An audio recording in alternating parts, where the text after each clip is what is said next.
Tiger Cats look to make it 3 wins in a row.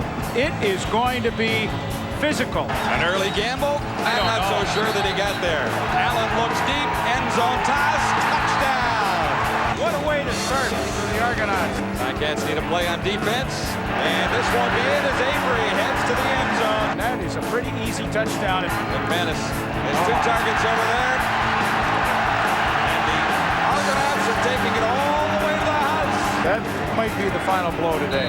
Well, even the Tiger Cat loyalists have had enough, it would appear. These guys have not been able to get in sync at all this afternoon.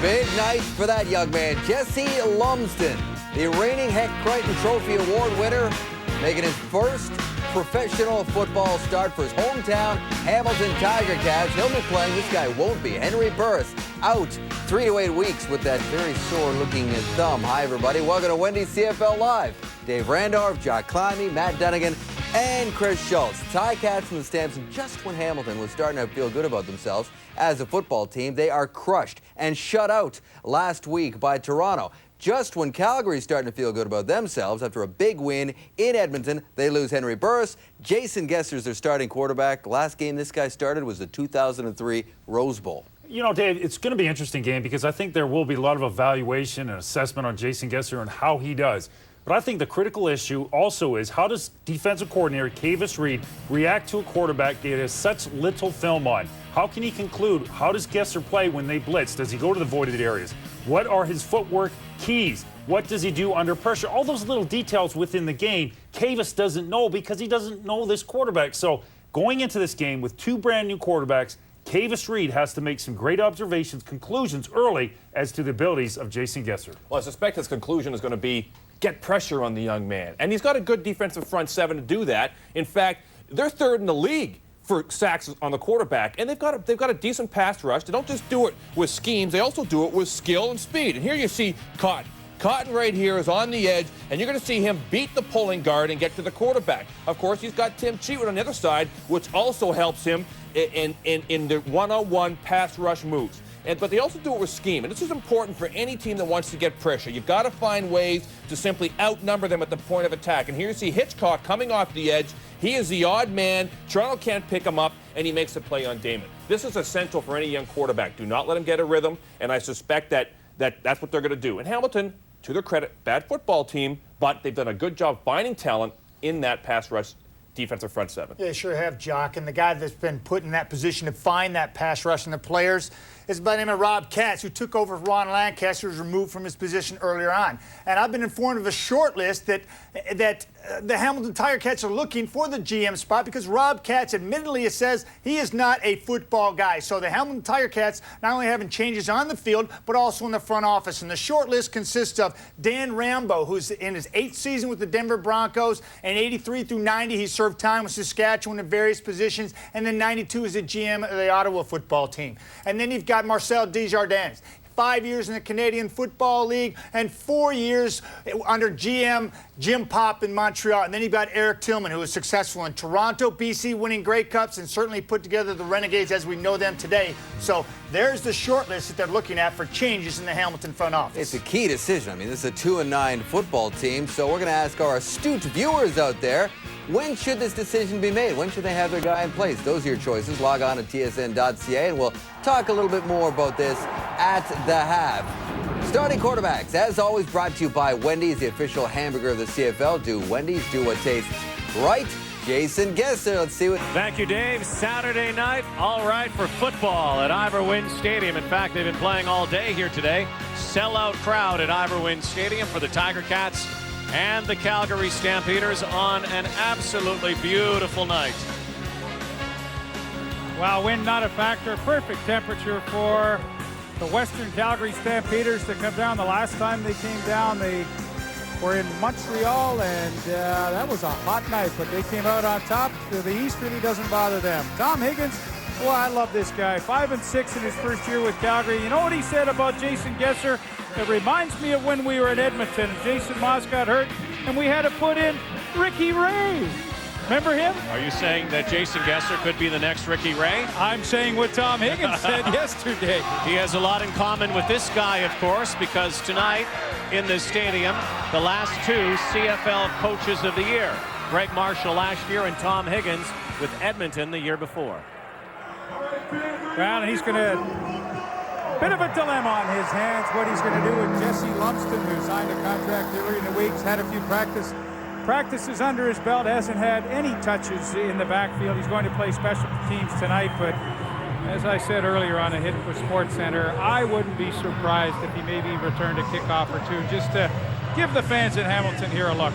Well, guess what? He's coming out on the field right away. Jesse Lumsden, the former McMaster Marauder, broke all the CIS rushing records, and you're right. The Heck Crichton Trophy winner from last year will go back, and he might get the ball here on this opening kick. Well, I got to tell you, his heart's pounding right now. I know he's been in the big time, played in a big college all-star game in the U.S., been at the training camp of the Seattle Seahawks, but back in front of the hometown crowd, you know his heart is pounding right now to see if this guy, Sandro DeAngelis, will give him the football. We are off, and Jesse Lumsden with his first touch in the Canadian Football League, and he brings it up to the 35-yard line. Welcome to the CFL, Jesse Lumsden. 20-yard return for Lumsden as the Hamilton Ticat offense takes the field. Danny McManus will get the start at quarterback tonight. Very untypical year for him. 7 touchdowns and 11 interceptions, not what you want. Mike Morreale, a couple of good weeks in a row against Toronto, even though they lost the game last week. They've got to stretch the defense, though, with these speedy wide receivers. And the offensive line up front's only allowed 21 sacks on the year. Dangerous Calgary 3-4. McManus will have to get it off in a hurry. Over the middle to DJ Flick. And just like the game against the Winnipeg Blue Bombers a few weeks ago, they come out firing, and it's McManus.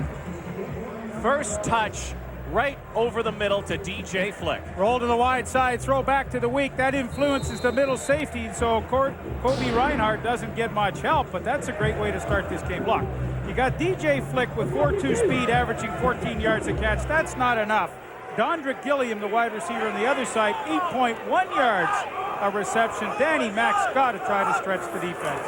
Troy Davis bursts outside and then back inside. And he has another Hamilton first down. Well, and this is a Calgary defense that I believe that the Hamilton Tiger Cats can run against tonight. Sheldon Napastek, there's 92. He's having a career year in the middle of this 3-4 with 5 sacks. His best previous year, 4 sacks. Very active linebacking core. John Grace coming over from the Ottawa Renegades. And a secondary with young Kobe Reinhardt and Nate Terry on the corners. But I believe that they need to establish Davis early and often. McManus, a quick hitter. Dondra Gilliam. Gilliam also squeezing ahead, and it looks like another Tiger Cat first down. 3 consecutive plays, and they move the chains. Well, Gilliam only had 1 catch a week ago against the Argonauts. A quick hitter. They see Kobe Reinhardt laying way off, and that allows a lot of room for Gilliam to make the catch, pick up some yards. 3 first downs in a row now for the Ticats, and you know, they had a great start when they won against Winnipeg a few weekends ago, and I think that's so important for a fragile team like this, is to get off to a good start, and they sure are.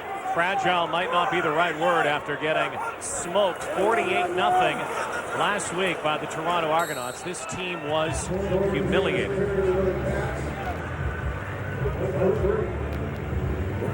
You know, we talk about Troy Davis. Last week, he had no catches, and he only had 45 yards rushing. Well, you know what? He's got to get involved more in this offense. And I know last week it's a bit of a lame one because they were playing catch-up for the whole game. But, you know, this guy really needs to be a factor. Over 1,000 yards, probably should get that this year. But the Calgary defense lets teams run about 5.7 yards a rush. Hamilton should take advantage of that. McManus again. DJ Flick again. Down to the 5-yard line, and Greg Marshall knows this is an important week for this team to bounce back after the embarrassment against the Argos. We let some people down. You know, we built up expectations based on the game against Winnipeg and the Labor Day against Toronto that, you know, we're playing better football. And reality is we still have a long way to go. Yeah, reality sometimes stinks. But Kahari Jones into the game, as he often is, in running situations. The former Stampeder quarterback, of course, was with Calgary last year after being traded from Winnipeg. And wrapped up and brought down is Troy Davis. Terrence Patrick in on the tackle. The loss. 2nd and goal now. Yeah, I'm really kind of surprised. You bring Kahari Jones in 1st and goal from the 5. I mean, you know, to me, that's still a Danny McManus situation. 1st and goal from the 5. Now they lose a yard and bring all the other guys back in, Danny Mac back in. I mean, that's where I give Danny Mac the controls. He's put a great drive together, and well, I really question them doing that so early in the game. Maybe if it was, you know, 1st and goal from the 1, but not from the 5.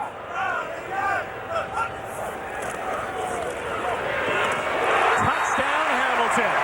Touchdown, Dondra Gilliam.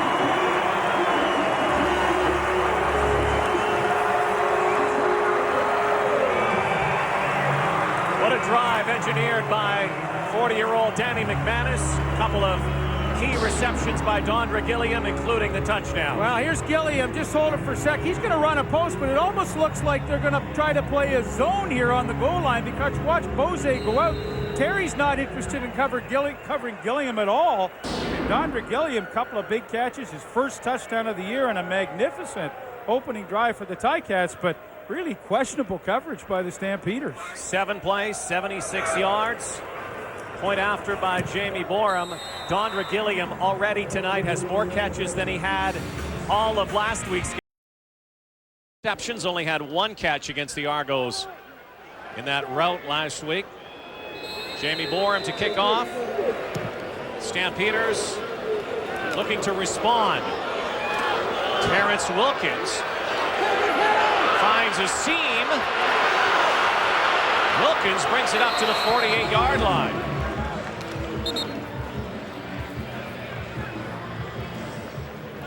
And here comes Jason Gesser, his 1st start in football since the Orange Bowl of 2003. Or the Rose Bowl, rather. The Rose Bowl of 2003 against Oklahoma, the Washington State quarterback. That's been a while, and you know, we can talk about all the great things that Calgary has done offensively this year. They're 2nd in the league, 3rd rushing, 5th passing, done some great stuff. But hey, that's with Henry Burris, so that's kind of all out the window, and we'll see how young Jason Gesser responds tonight. Looked pretty good a week ago in a brief appearance.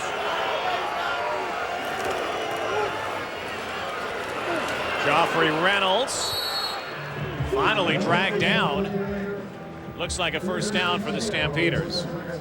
Well, this is the backfield that Gesser will work with. Joffrey Reynolds starts. I mean, they've got Craig Carr listed there, but they're going to go 5-6 receivers. They've got 8 receivers dressed tonight. How about Nick Lewis and Jermaine Copeland at the slots? Is there any better tandem than that? I mean, you could argue it, and the offensive line's done a great job. They only give up 17 sacks on the season. That is awesome. Starting lineups brought to you by Tums. Tums tackles heartburn fast.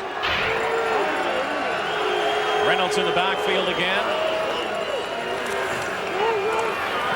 This time, swallow, or maybe not. Still on his feet.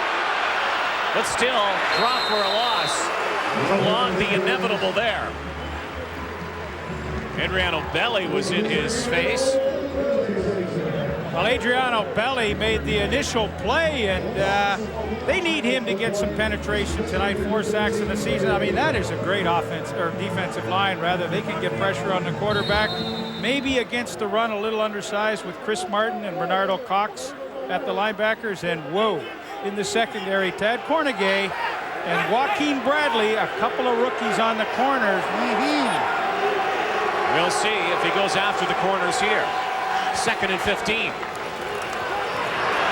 Gesser has a lot of mobility. Down the sidelines. Way out of bounds.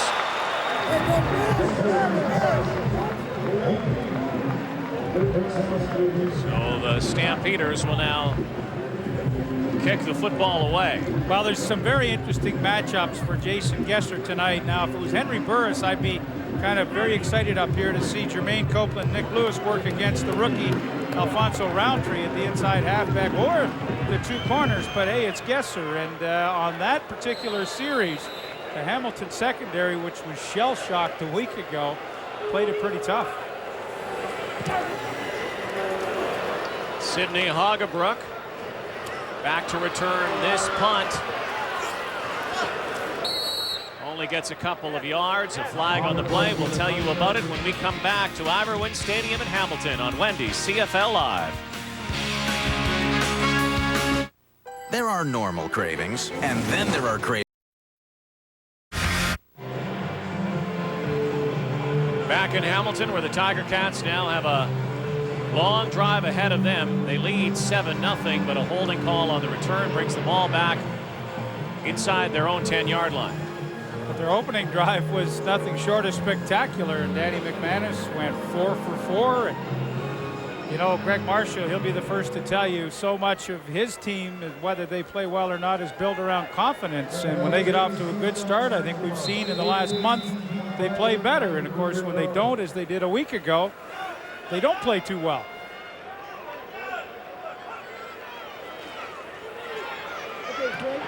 Another quick hit.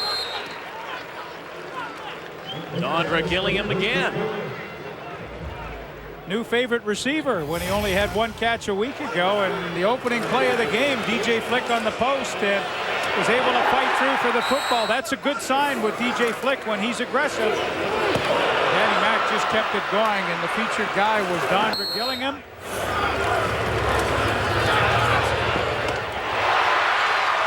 And this is how it finished. 2nd and 3, rush is on, and the official was the closest to that football. That's too bad, because Kamal Peterson, who comes in as the 5th receiver in this offense, and they're having a good laugh about it. I'm not so sure Danny Mac is, because you know you want a few first downs, but Peterson was open over the middle. And this is not a good place for Jamie Borum. I mean, he is last in the CFL, dead last in net average punting, around 32.3, which means how far he kicks it minus the return, and his net is the lowest of any punter in the league. That could be a factor here tonight, Leaf. Well, especially when you're kicking deep in your own end like this. Now, there's no wind tonight, so that will not be a factor. Low driving punt. Wilkins again. Whoa! Rocked a couple of times. The Stampeders will get favorable position here in Hamilton territory. 40-yard kick, 10-yard return. Jesse Lumsden out there on special teams. Well, I guess you're all pretty interested to see what Jesse Lumsden is going to do tonight. Well, it's probably not going to be a lot of fun. And he's going to have his head on a swivel and do a lot of that. Try to make some plays. A guy who's used to carrying Needs the a football. haircut. Needs a haircut. Mike Moriali said that in the paper the other day, so I could say it too. Probably a lot of young ladies in Hamilton might disagree with you.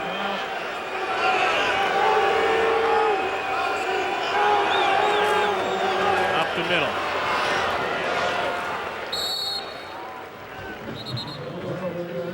Joffrey Reynolds is 2nd in the Canadian Football League in rushing. And there is Henry Burris. A thumb and a cast, or a ligament in the thumb last week in the win against Edmonton.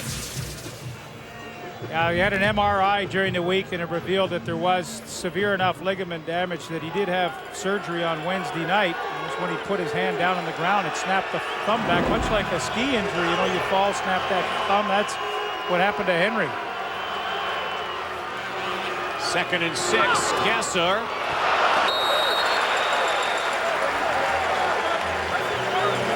Corey Dickerson thought he had the ball, then lost the ball and lost his helmet as Ticats swarmed him. Well, Gesser's had great field position on his 2 initial drives, and to me, he looks rather tentative here, Rod. A little play action fake. Now he's you know, he didn't step up and deliver that football. That was kind of just like a flick to Corey Dickerson, who's playing his first game in the lineup tonight. And I just thought Gesser on the first series wasn't quite sure where he wanted to go to the football, with the football rather. And then on the second series, a little tentative. Sandro DeAngelis, longest of the season from 56. This one will come from the 48-yard line.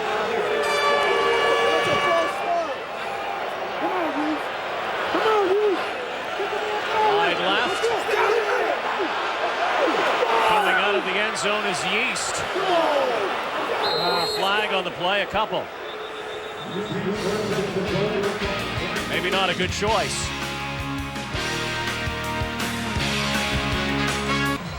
Well, Rod, I am with Henry Burris, who obviously has wrapped up the thumb, was worked on, I think it was Tuesday night, and we've heard 3 weeks, we've heard 8 weeks. What's the prognosis?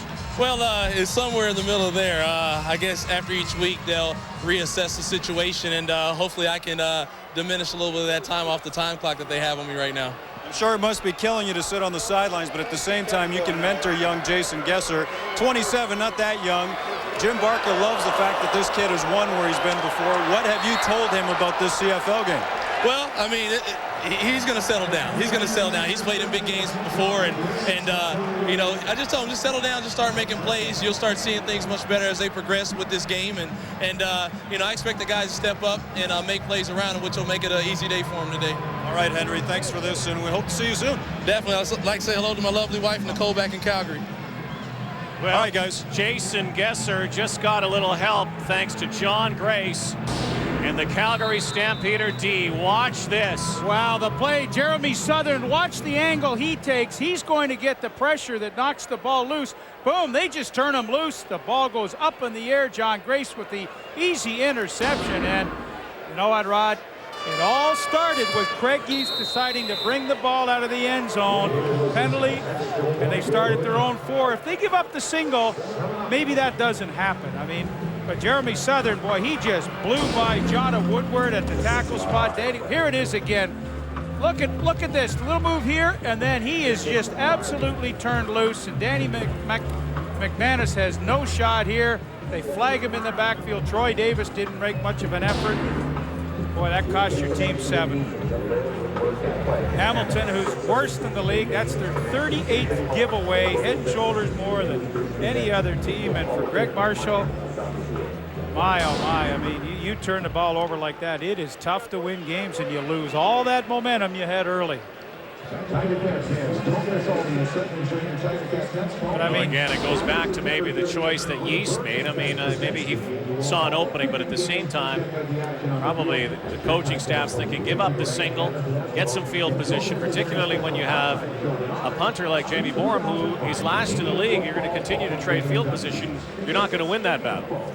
No, you're not. And, you know, it all starts with that. I thought poor decision to bring the ball out of the end zone. Now, you know, play later, you got a turnover for a touchdown against you. Remember that Danny McManus also hurt his hand a few weeks ago. Jesse Lumsden back again, 7-7, thanks to the turnover and the touchdown by the Stampeders.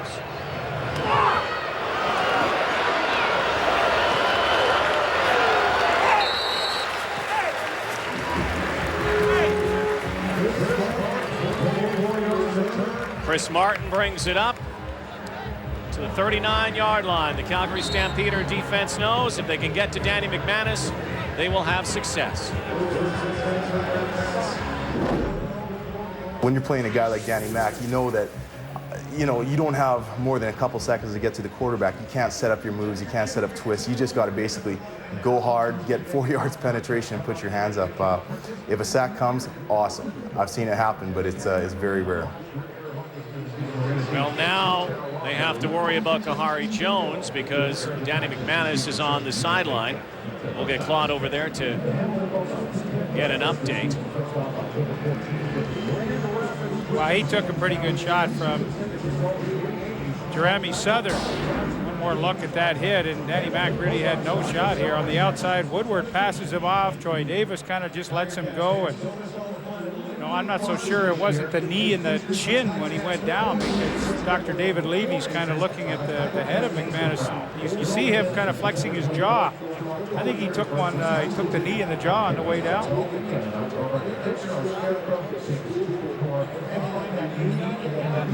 McManus shakes his head. Kahari Jones, last year with the Stampeders after being traded from Winnipeg. So he's into the game. McManus is out. Henry Burris watching on the sidelines with Jason Gesser, the starter for Calgary. And our weekend continues tomorrow. Wendy's CFL Live. Taylor Field in Saskatchewan. Eskimos, Rough Riders, 4:30 Eastern, 1:30 for those of you on the West Coast. Starting to heat up now, every game. So important to playoff chances. Kahari Jones into the game now. Taking an injured player off the field. It's Craig Carr going to the sidelines. 4 minutes to go first quarter. Jones fires for TJ Fleck. Oh! What a hit. And that was in a very dangerous area. Well, that's one of those ones to a quarterback that your receiver looks so open initially, but you've got Trey Young reading the play, and watch the hit that he's going to make. He times this perfectly, can't get to the football. Next best thing, separate that receiver from the ball, and this is not fun. Boy, if you remember Trey Young on interception in Toronto, he received the big hit from Robert Baker and coughed it up. He delivers one now himself on DJ Fleck.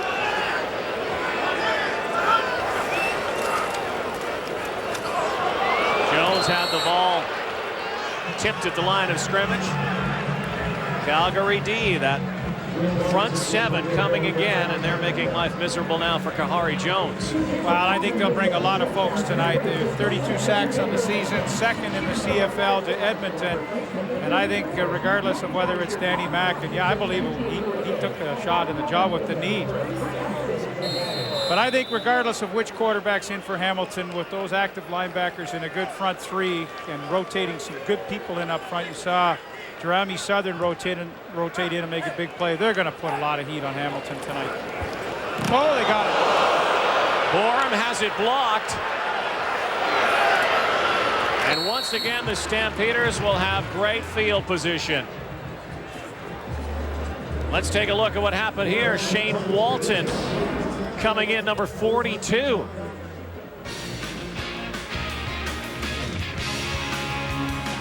There's the block. Stampeders have another chance to score. Peters, thanks to a blocked kick, starting near midfield, and Gesser just found Brett Ralph.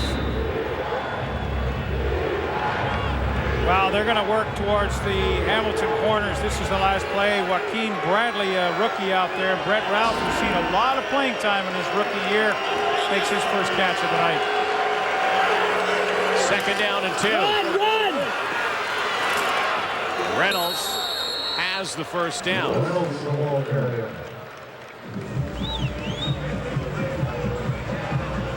So they will move the chains once again.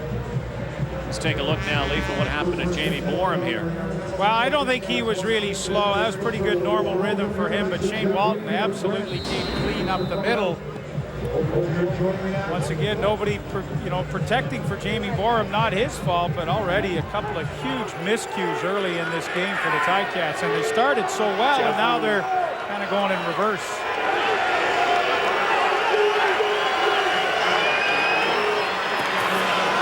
Yes, sir. Has it picked. Joaquin Bradley. First CFL game. First CFL interception. First CFL touchdown.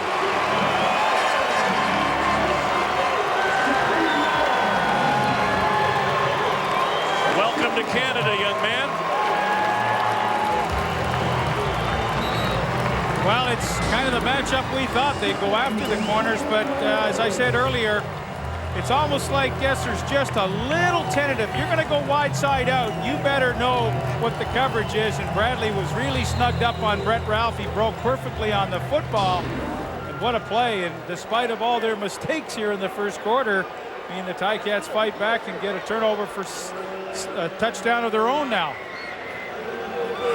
Well, a first quarter that has been littered with turnovers. A minute to go in it. Gesser has it picked. The Ticats lead 14-7.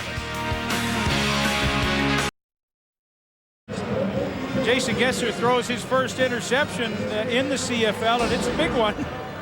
See, as he turns to his right, I mean, you know, this ball has to be delivered with a lot more velocity than that. He's going to learn in this league, when you go wide side out, you better know that the corner's laying off, or you're going to have trouble just like you had now. Steve Barato's probably saying, look, you want to throw this wide side out, I don't want you throwing it number one.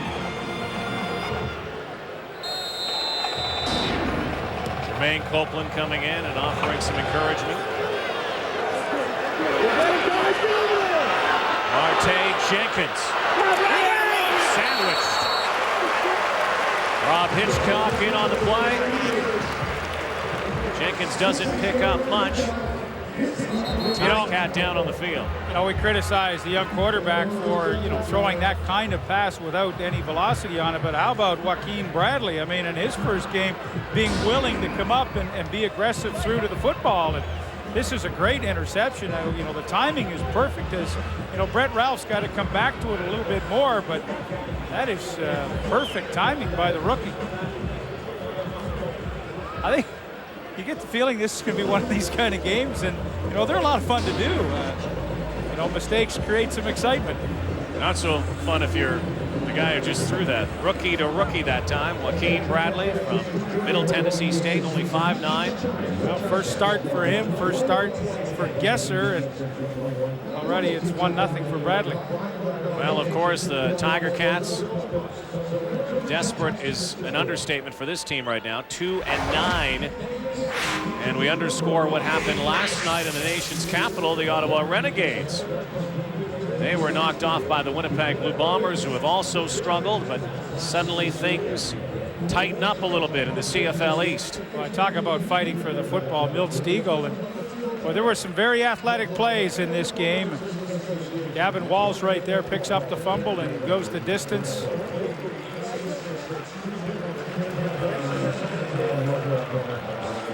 Oh yes, we get past Labor Day, and now the fun starts. Eastern standings now, the Ottawa Renegades, 10 points. Montreal playing tonight against the undefeated BC Lions. Hamilton maybe trying to make a run. Have to get things going offensively. Gesser spinning, still on his feet, escapes. Gesser throws it down the sideline and almost had it picked again.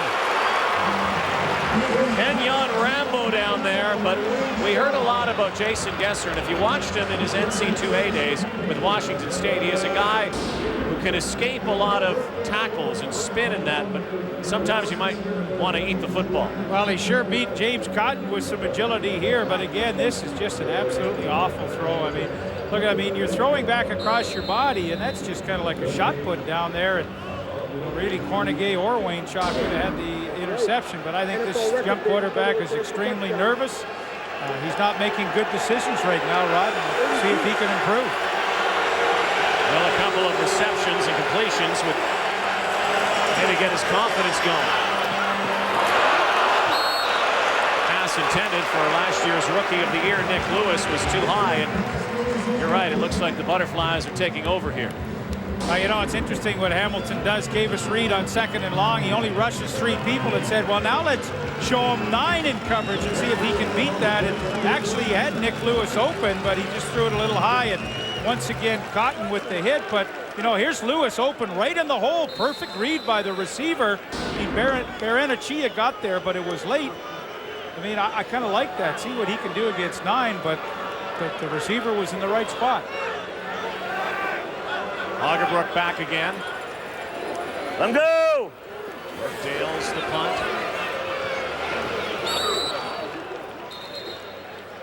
And that will spell the end of the first quarter. Ticats lead the Stampeders 14-7 in Hamilton. Turnovers. Yeah, both teams. John Grace, interception, and of course, Joaquin Bradley with his first interception of his career takes it to the house. A lot of mistakes in the first quarter. Calgary Stampeders not moving the football at all. Harry Jones with McManus on the sideline.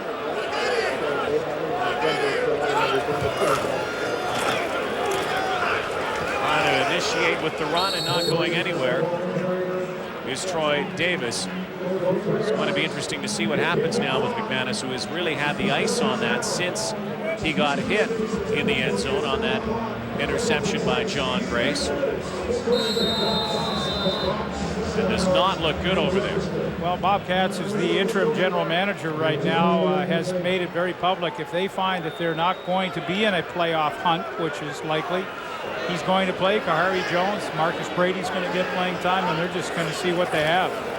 Jones backpedaling. Had it knocked down again, and it just continuing to have problems. The Hamilton offense, not only in this game, but really all season. George White with the knockdown. And right now, the Calgary defense pretty much overwhelming everybody. George White right up the middle, and you know, he knows he's not going to get there, being picked up nicely by Radlin, but he gets his hands up, gets the knockdown, and you know, 14-7. If Gesser can somehow get some offense going, I mean, you know, they certainly have had great field position tonight. Cats had a good opening march. Since then, it's been all defense on both sides. Amora angling it. Ball bounces back towards Wilkins. Wilkins cutting back. Good feet, but only a couple of yards. 13:42 to go in the second quarter. Hamilton leading 14-7. Jason Gesser out of Washington State. Calgary Stampeders trying to get their offense on track. This is an offense that has been proficient on the ground. They are third in the CFL in rushing. A lot of those numbers also because of their normal starting quarterback, Henry Burris, who can certainly scamper. But they've also shown that Joffrey Reynolds can be a dominant back in this league. Of any back that's had more than 100 carries, he's got the best average at 5.7. So you know what? I try to settle Gesser down, and I try to establish Reynolds.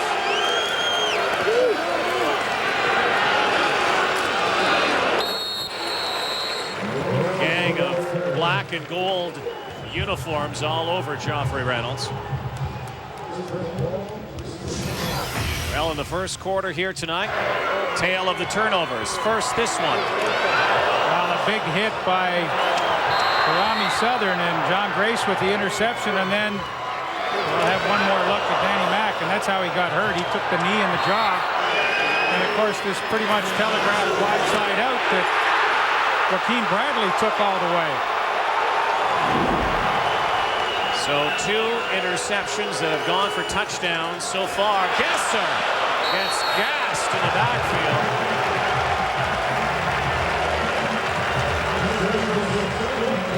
Well, Ron, I think it's clear the Ticats are really going to throw a lot of different things. And there's Augie Berenachia, and watch him, the middle linebacker. He's coming on the blitz. A little move right there, and the center, Jamie Crysdale, turns him loose, and Gesser takes the hit. So now they go with the all-out blitz.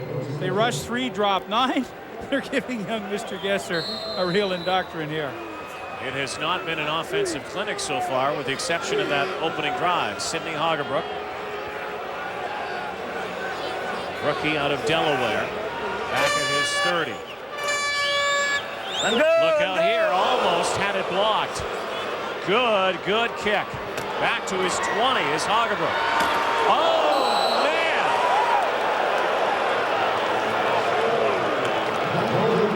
What a hit on that return. Marte Jenkins downfield. Returner nails returner. Let's listen in.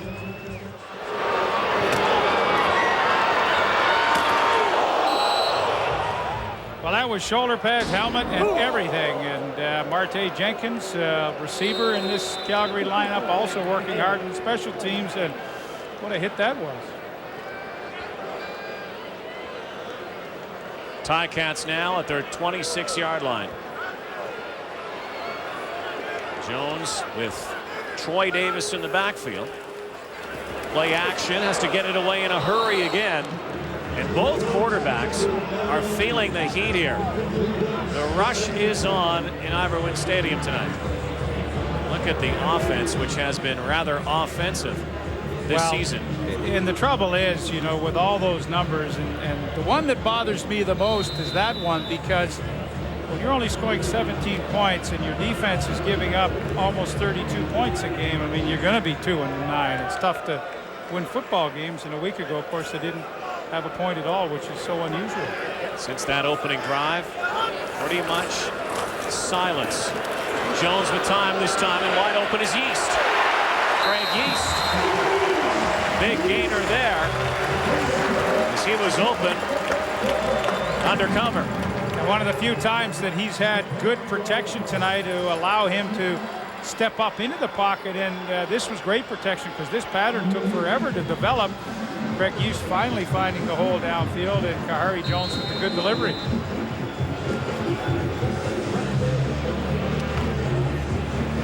This Ticat team, I've seen them 3 times now live, and it seems like when they get some confidence, they're okay. And then they have a couple bad plays, and it seems to take them forever to regroup. But you know, maybe now they've regrouped. Stampeders look like they jumped. Were they drawn? And Lazaruk, our referee tonight.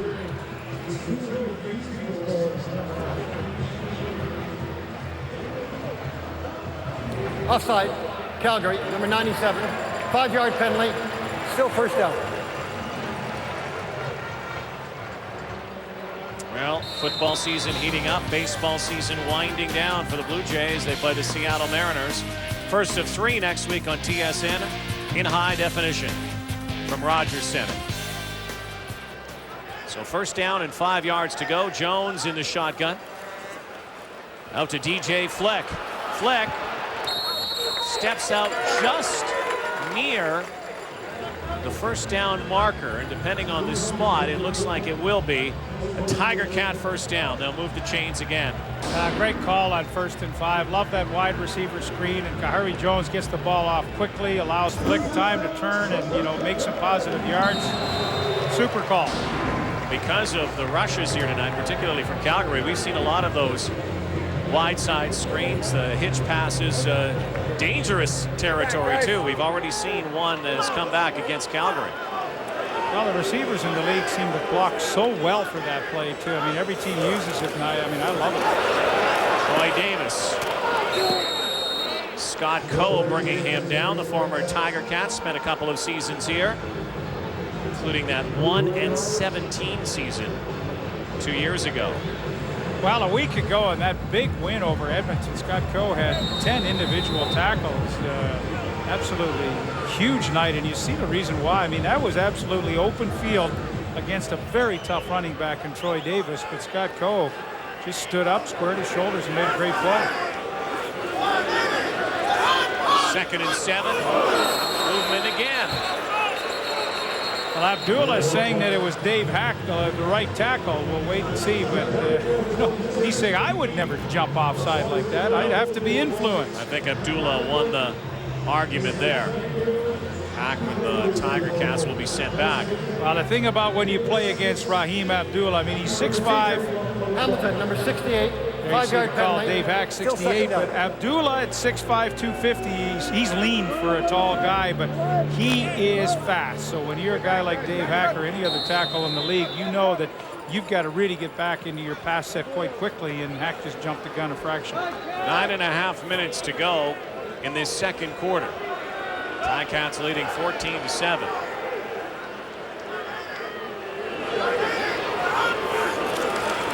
Second and 12.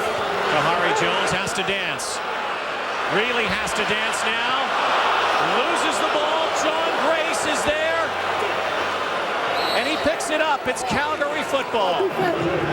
Already John Grace with an interception. 5 sacks, better than he's ever been before. And watch the extra effort here. Watch the leverage coming to the outside, but this isn't the impressive part. It's when Kahari Jones breaks containment right here. Napastuk is able to use his speed and run him down from behind. The fumble occurs. John Grace gets it, but for Sheldon Napastuk, what an outstanding effort. Again, the midfield strike. Go the Stampeders. Joffrey Reynolds fighting for yardage. It has been the battle of the defenses here tonight. Yeah, and I think, you know, the offenses have made the defenses look good. I mean, the offenses have been non-existent, and I truly understand Jason Gesser right now trying to establish Joffrey Reynolds. I mean, I think he should, and I think it's the right thing. They're just not getting a lot of production against a very tough Hamilton front four. Joffrey Reynolds averages 5.7 yards per carry. That's tops in the Canadian Football League. 2nd and 6. Gesser. And has it picked off. And it's Bradley again. Well, Jason Gesser is making Joaquin Bradley's night even better.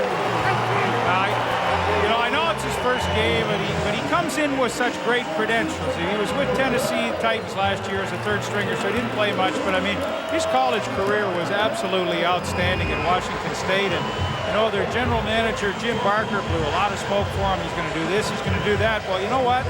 This guy hasn't been very good tonight. I mean, that was an awful pass.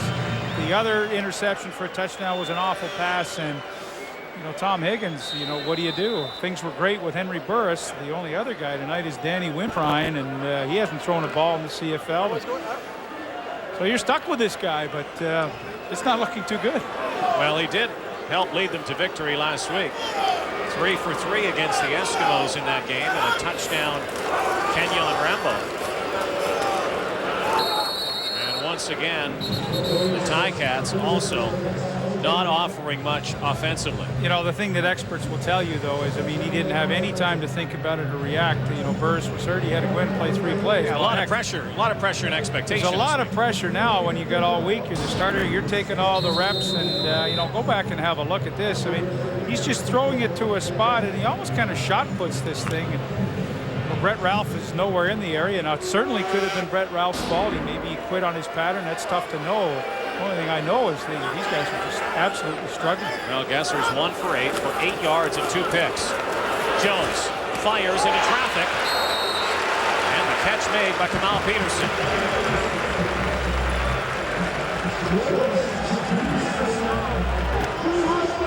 Well, since the trade with the Winnipeg Blue Bombers for Kamal Peterson coming to Hamilton, he's been used primarily as the 5th receiver. Hamilton loves to go with the 2-back system with Julian Radlin and Troy Davis and 4 receivers, but when they do take the fullback out, Kamal Peterson is the first receiver to come in.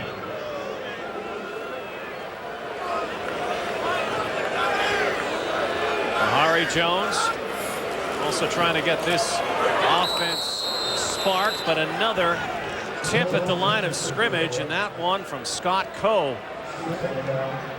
You know, you talked about Jim Barker and the Stampeders. Of course, they had to change things around. In many ways, they had to do this year what the Tiger Cats had to do last year. They're kind of this year's version of the Tiger Cats after going 4-14. They had some guys around last year like Marcus Crandall and Kahari Jones, guys who might have been backups ready and waiting. Now they have a lot of inexperience right now at quarterback, the Stampeders. Jones scrambles. Look out here. He's brought down again.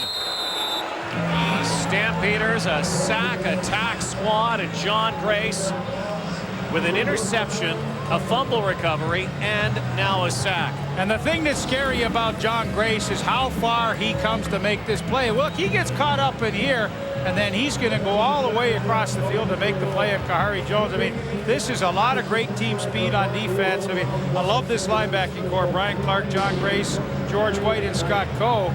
It's a terrific group with lots of agility. They can pass rush, they can cover. You got to love these guys. Now leading the Canadian Football League in sacks. Let go. Lorem. Wilkins. Brought down, tripped up. 14-7. On the road this year, but for Jason Gesser, I mean, they're stuck with this guy tonight. There's not a plan B or a plan C, so somehow Steve Barato, the offensive coordinator with a ton of experience, has to find a way. And you know, you saw right there Tim Cheatwood coming from the outside. The Ticats know he's got to throw. They've shut down Joffrey Reynolds, so now they've forced Gesser to throw, and they are pinning back their ears. They're coming after him, and you know what? This could turn into not be a lot of fun tonight. And who is there left, you might ask, for Calgary? Well, could be Danny Wimprine. Could be Josh Harris. He just got in here the other day, and you know, Tom Higgins was somewhat desperate, so much so that he said, you know, their emergency quarterback could be Brett Ralph. Wide receiver right now for Calgary. Second down, 16, a flag on the play. And Jason Gesser, what a baptism here tonight. Again, did play last week. Born in Honolulu. Time count violation. Calgary, number 17, 5-yard penalty. Still second down. And, you know, still probably trying to learn a little bit about the CFL game is the 27-year-old. Played in Washington State. And this guy had impressive numbers. He racked up some serious numbers as a Cougar. Yeah, he did. I mean, you know, Ryan Leaf was a big high draft choice, first rounder, and he was just behind him but ahead of Drew Bledsoe. So somewhere in that, there is a good quarterback. We just got to find him. Well, maybe that will get him going. Get the Stampeders going. Nick Lewis on the receiving end of that toss over the middle, but way short of the first down. And, you know, although they don't get the first down, I mean, at least he's starting to complete some balls. I mean, here comes Nick Lewis. And, you know, if I'm Jason Gesser, I say, well, what weapons do I have on this team? Well, I got Jermaine Copeland. He's one of the best. He's third in the league in yardage. And then I got Nick Lewis, rookie of the year, over 1,000 a year ago, and he's fifth in yardage. I got to find a way to get these guys to football. And, you know, although I said they should establish Joffrey Reynolds, they haven't been able to. Okay, so what's your next best option? I think it's Copeland or Nick Lewis. Maybe some dump passes out of the backfield with that rush coming on. And that would work too. 4 minutes to go, second quarter. Oh, Burke-Dale's almost again had it blocked. Hoggebrook tiptoeing the sideline at the 41-yard line. Still close game, 14-7. Hamilton. Kahari Jones behind center. Hands to Troy Davis, looking for some blocking, will not get it. Scott Coe, former teammate of his in Hamilton, on top of him.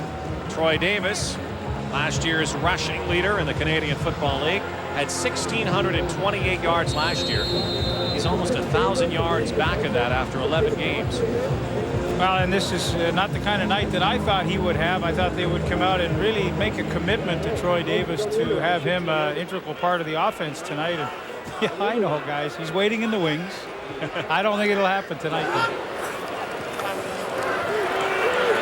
Out of the backfield, John Grace brings down Troy Davis. Actually, an incomplete pass. John Grace has been all over Ivor Wynne Stadium turf tonight. Done it all. Stampeders trailing 14-7.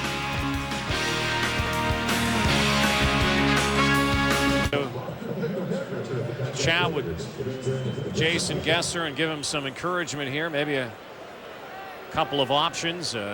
Play calling and reading. Of course, Burris with that cast on his thumb. Out for 3 to 8 weeks. Probably closer to 6 to 8 weeks. Well, and Calgary's already blocked one punt tonight, and they've come close a couple of other times. They choose not to rush that time. Terrence Wilkins head on 48-yard line, so Gesser will go back to work again. Rob Hitchcock in on the tackle. The CFL on TSN is brought to you by General Motors and all its divisions. 2 minutes and 35 seconds. Good news for Jason Gesser and the Stampeders. They only trail this game by a touchdown. It's funny, I was just thinking that. 2 of 9.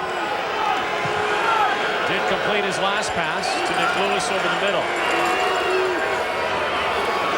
Reynolds bursts outside.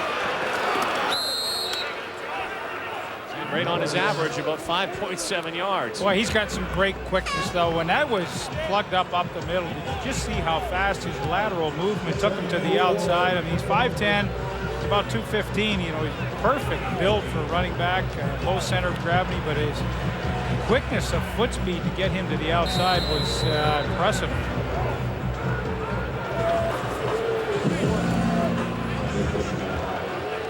Now Jason Gesser's really going to have to read quickly. He's got 6 receivers in, nobody else in the backfield with him, so you better read that coverage fast.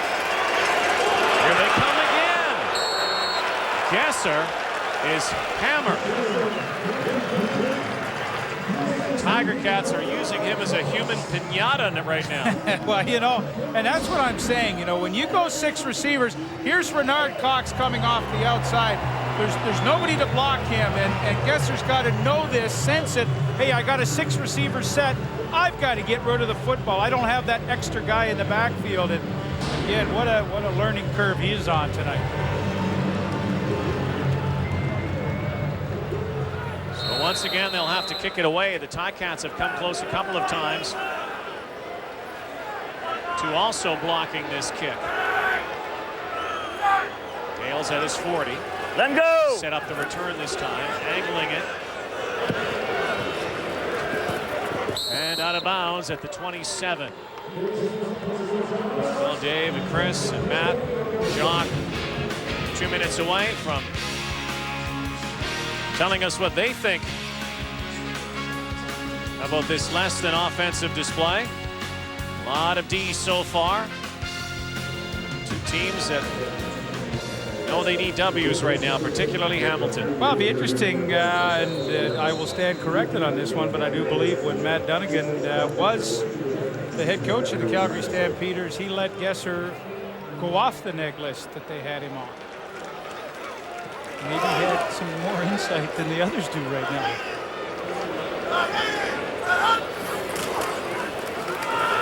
Bucket, Scott Kelly.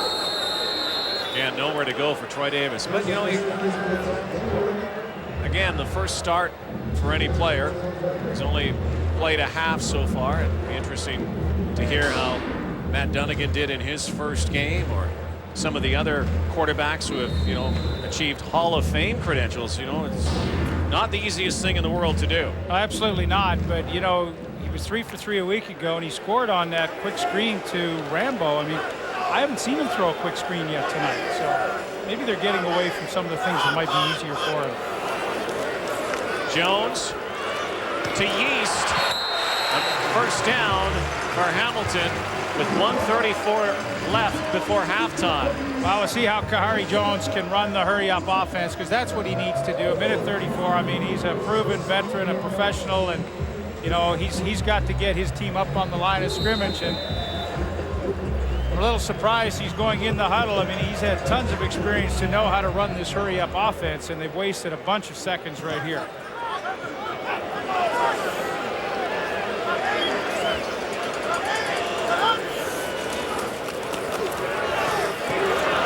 Out of the backfield, Troy Davis with some dropsy.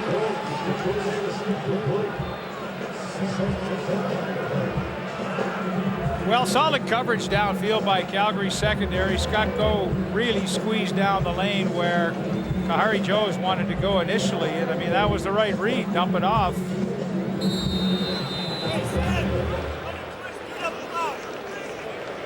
Second and 10 now, with a minute 10 to go. 14-7. Tiger Cats.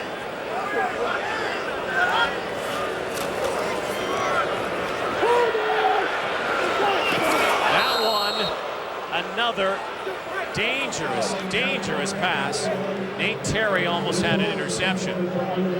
Guys who are working those yardsticks tonight aren't very busy, are they? They're coasting tonight.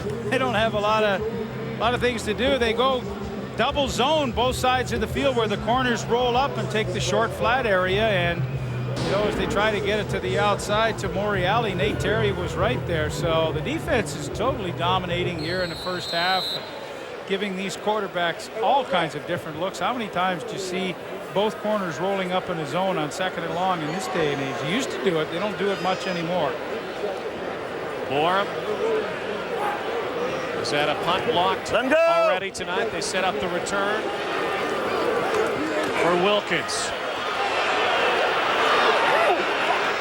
Special teams have done a nice job here so far tonight. Really, there have not been many highlights unless you like defense. Not a great deal, but we told you we'd keep track of Jesse Lumsden and how he works on the special teams. And let him go!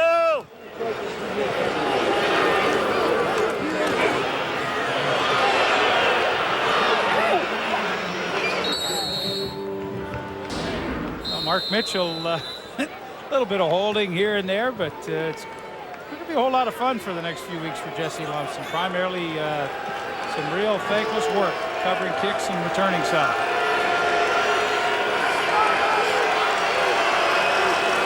Yes, sir.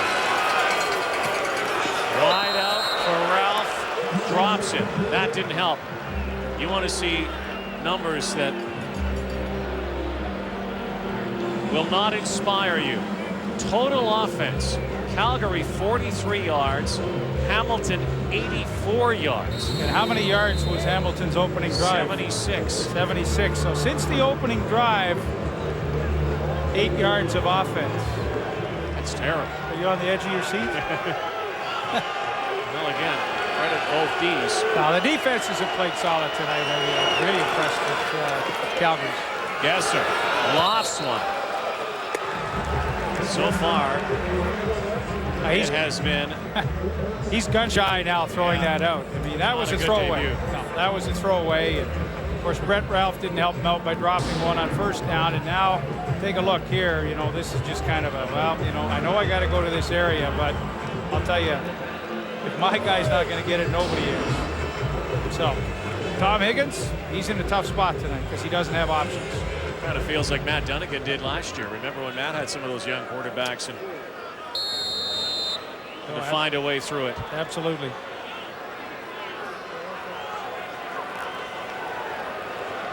Most important position on the field. Right now, Let both go. quarterbacks Go not playing particularly well. There is a flag on this play. Hagebrook brings it to the 35. We'll have to see what the call is here from Ken Lazarick. 36 seconds to go before halftime. Family fights to rebuild their lives, and what they're about to face next will make them question everything they know. The invasion begins Wednesday at 10, 9 Central on CTV.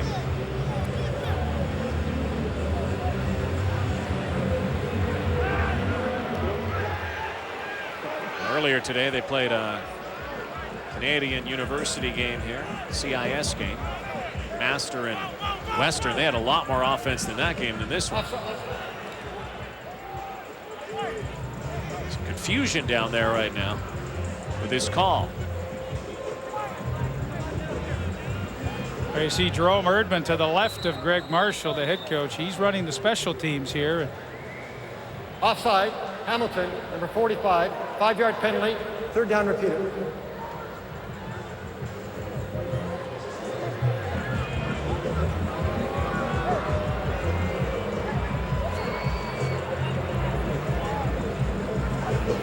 Jerome Erdman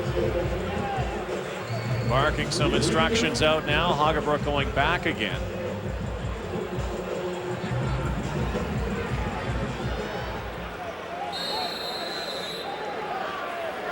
Now it's Craig Yeast back. That is 27. Well, with 36 seconds here, I'd really go for the block, and it looks as though they're setting up a return, which they are. Oh, a booming kick Back to his 12. Yeast trying to gain the sideline. Nowhere to go here. Cramped sidelines. Ivor Wynne Stadium, a 51-yard kick.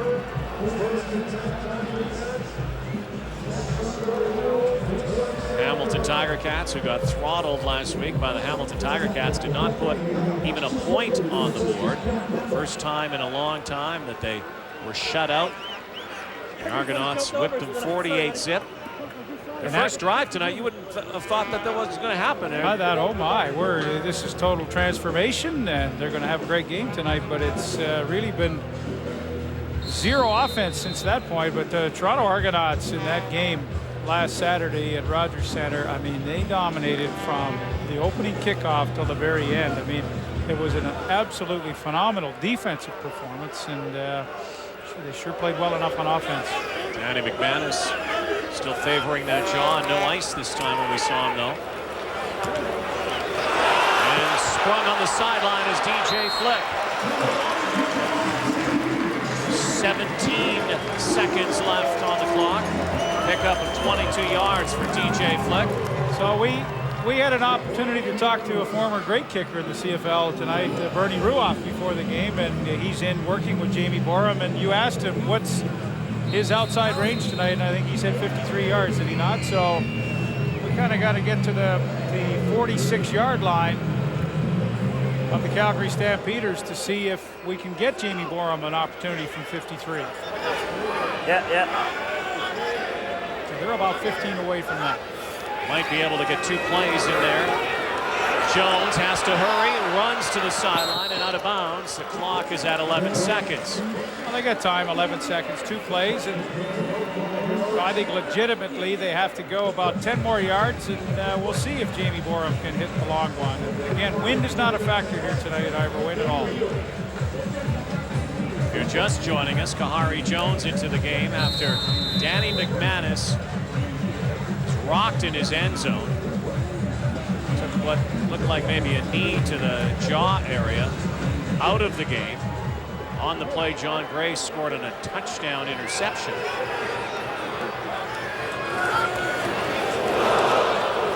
Bobble snap. Downfield for Gilliam. He's trying to get out of bounds. 4 seconds left. Dondra Gilliam, the receiving end of a Kahari Jones strike. He was wide open. Boy, the Calgary secondary really fell asleep there as they allowed Gilliam just to sneak down the sidelines. Nobody really paid any attention to him, and Kahari Jones did a great job to field that snap from center. But watch the corner, Nate Terry. Now he's expecting help deep. That means from the inside safety, usually 23 Joey Bose, and Bose just kind of forgot about him. So now they've got Jamie Borum in great position. Good job by Kahari Jones. Marcus Brady comes in to hold for Jamie Borum. Has the best percentage in the Canadian Football League for makes. Percentage continues. The final play of what was a less than stellar first half. Ticats have a 17-7 lead on Wendy's CFL Live.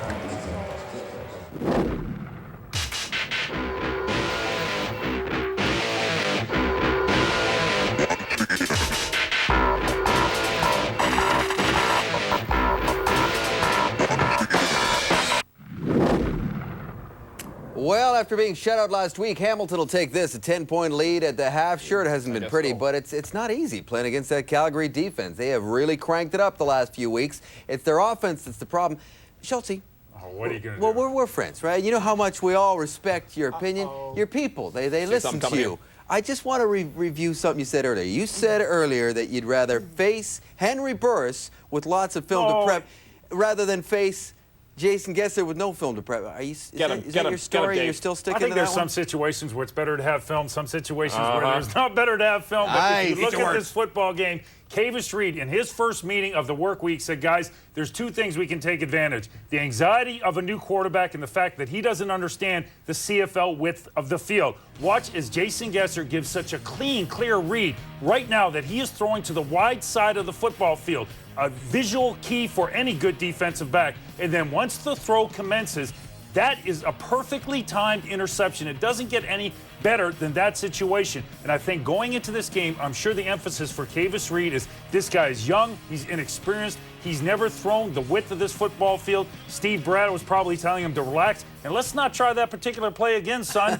Jason Gesser is struggling because of inexperience, specifically towards the Canadian Football League. Yeah, he's learning about that size of that field. Learn fast, yeah, a guy doesn't need to learn much about the CFL. He's been throwing the ball around for many, many years and doing it well. Is Danny McManus, and before he went to the ice pack on the side of his head and was relegated to the bench because he took a shot in his own end zone, he was looking for some protection, but he got in a rhythm early against the Calgary defense and provided them with about their only offensive production. And here you got a timing throw down the seam to DJ Flick. This ball's put on the money. And then right here, folks, you've got Nate Terry, who's right here, and you've got Joey Bosse, who's right here. Nate's got both arms up in here going, what's up? Joey Bosse, he's supposed to have area outside in this position. Danny Mack simply just throws it in the zone here.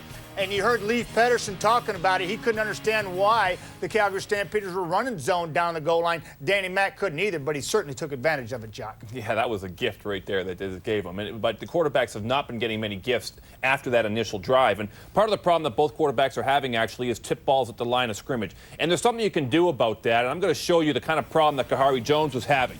And this is a situation where a quarterback's back. You can't back up. Troy Davis right now is backing up right in his lap, and George White's got the easy knockdown. Let me show you what has to happen on this play. What has to happen is you have to get a guy's hands down. The way you do that, well, watch what happened to Brian Clark when he tries to come in here. He simply gets cut down. You cut a guy, he can't put his hands up. And when you're trying to get rid of the football, you have to take the guy at the line of scrimmage and get his hands down. Let me show you out here. Same thing.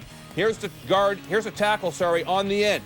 Cut him. Get to his knees. At the very least, even if you don't take him down to the ground, you forced him to put his hands down to protect his knees. And coaches coach that all the time, and it's not happening. It's hurting the quarterbacks. Well, how many times last season when Matt was in Calgary did we talk about the Calgary defense? And we're seeing it again the last few weeks. Since halftime of Labor Day, they have allowed just 2 offensive touchdowns in the last 8 quarters. One of them on that drive that you just talked about, their opening drive for Hamilton. They made it look easy. And as Leif Pedersen was saying, maybe Hamilton was going to have their day. But no, they've tightened things up, although here is Hamilton's lone offensive touchdown. Dondre Gilliam, his first in the CFL. They're up by 10. Followed by before season's end. You know, it's a crucial decision. It's a 2-9 football team. The playoffs are not completely out of the question, but it doesn't matter. I mean, clearly it's about rebuilding, and they've got to get a guy in. Yeah, they do. And Matt talked about the short list and the 3 guys that they got in their sights right now. And the guy I hope they go with actually is Dan Rambo. I mean, you know, Eric Tillman and Marcel Desjardins, I know them both, and they're not be bad choices, but Dan Rambo, I had a chance to work with him. He was my general manager in Ottawa back in the early 90s, and this is a guy who's been scouting in the NFL for many years, and that's the key, guys. You need to have a guy who knows the players. Yeah. Knows not the best players. You need to know who the 2nd and 3rd ranked type players are in the States to bring those guys up, because the best you don't get anyway. And I'm not going to get into picking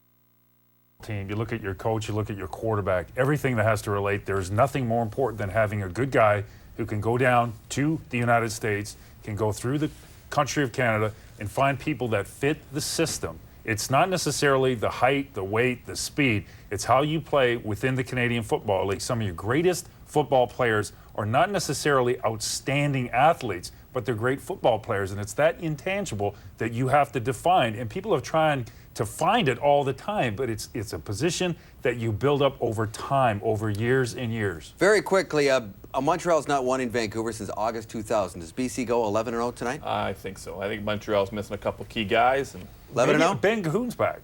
11-0? I'm going Montreal for an upset. Oh, Montreal will be the first team to ruin the undefeated season for the BC Lions. We'll see. That's later tonight. Tonight, there's still something on the line in Hamilton. John Gray's boys, he turned his game up a notch, or two Eastern time. Halftime numbers brought to you by Molson Canadian. Dave, obviously we were looking at two backup quarterbacks playing that game. Yes, Kahari Jones is in here, and that's why you see 160 yards passing, only 26 yards rushing. But I can tell you this, with the lack of offensive production from the Calgary Stampeders, it makes these numbers over here look that much more impressive for the Calgary Stampeder defense. Claude Fagg spoke with Ticats head coach Greg Marshall. Greg, always a boost when your team can score going into the locker room. 17 points, certainly 17 more than you scored a week ago. What did you make of that first half? Well, you know what? I thought we made some big plays. Defensively, we did a great job. Gave us the football back. Danny got whacked early and hurt his jaw, and right now he's having a hard time, with the cadence more than anything else. In fairness to Kari, he hasn't taken a lot of snaps in practice, but he did a really good job, getting us in good position on that last drive. Joaquin Bradley, first game, couple of picks. Not a bad way to break into the CFL. Joaquin's been doing that in practice with us all year, so, it takes a while for the coaches to realize it, but, he did a great job. I'm very proud of him. All right, Greg, thanks for this. Thank you. Yeah, right on cue. Not bad at all. Not one, but two interceptions. This one, thank you. This one's going the other way, 69 yards. One of two defensive touchdowns in that first half.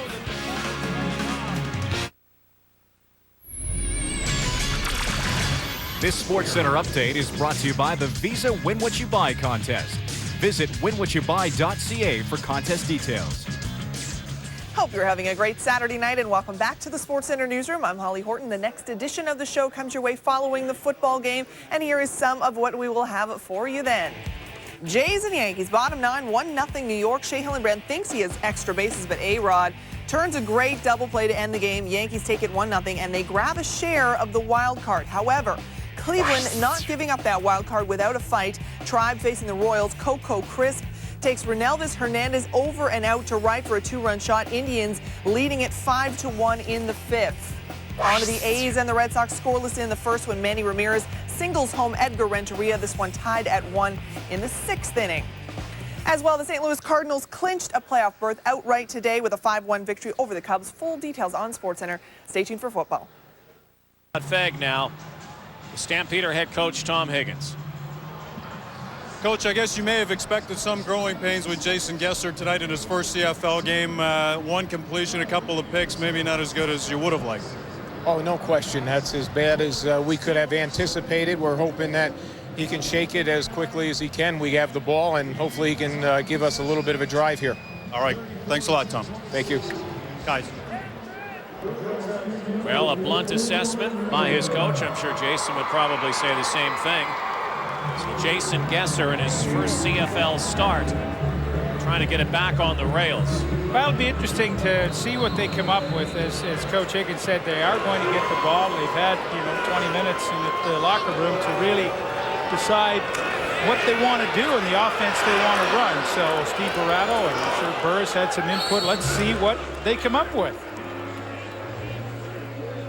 Jason Gesser, backup turned starter. Kahari Jones, a former outstanding player in the Canadian Football League. His stock has certainly dipped in the last couple of years, but 6 of 14. Kahari Jones for the Ticats, and Gesser just 2 of 11.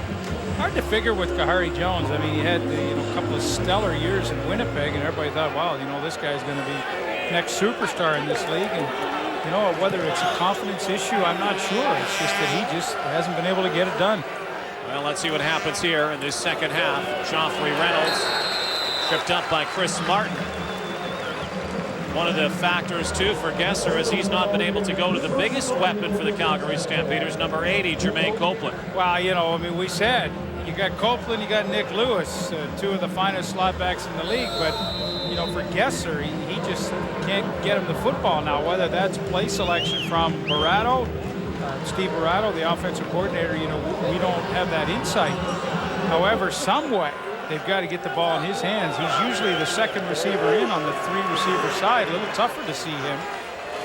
2nd and 9. Gesser throwing downfield for Copeland.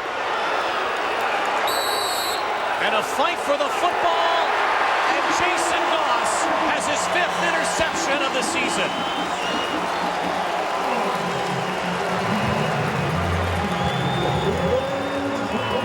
Well, we just talked, Rod, about, the need to get it to these two fine slot backs, and, Gesser just steps up and decides, this is premeditated. I'm going deep downfield, and nothing fancy. Copeland trying to get in behind, but look at the position of Jason Goss. I mean, the inside hip all the way down. He located the football and then able to wrestle it away from Copeland. And, at that point, as a young quarterback, you just have to hope your receiver can go and be aggressive to the ball, and Goss won the battle.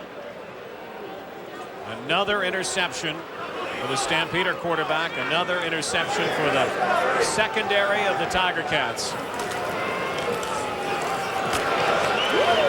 Troy Davis holds his way for 7 yards. Early in this game tonight, Danny McManus, after engineering a great drive early on, shadows of his goalposts, and he's hammered. And I really still believe that when he goes to the ground, watch the knee coming up right here. Boom. That's the knee on the jaw, and I think that's what's put Danny McManus in this position. And, you heard Greg Marshall talk about it. So he can't really call the cadence right now, and that's his biggest challenge. Cats by 10. Davis again. This will be about a yard shy of a first down. Well, this will be interesting. A week ago against the Toronto Argonauts, this was what really got them in trouble right off the bat. Early in the game, short yardage situation, they went for it. They didn't make it. Toronto came in and went and scored right away, and that set the tone early, and here it was. Kahari Jones on the quarterback sneak got nothing. Toronto took the ball, scored on their opening drive, and that was the tone of that game was set pretty early. So let's see what Greg Marshall decides to do. It is a full yard, and he is not going to hesitate. I think it's a smart call here. You got a 10-point lead with a quarterback on the other side that's shown nothing. This is where you play it close to the vest. Jamie Borum back at his 17-yard line. 17-7 Tiger Cats.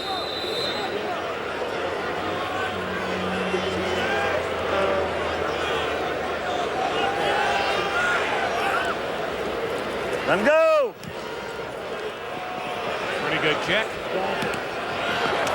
Wilkins dodges one tackle and goes down the sidelines. Knocked out of bounds there by Borum.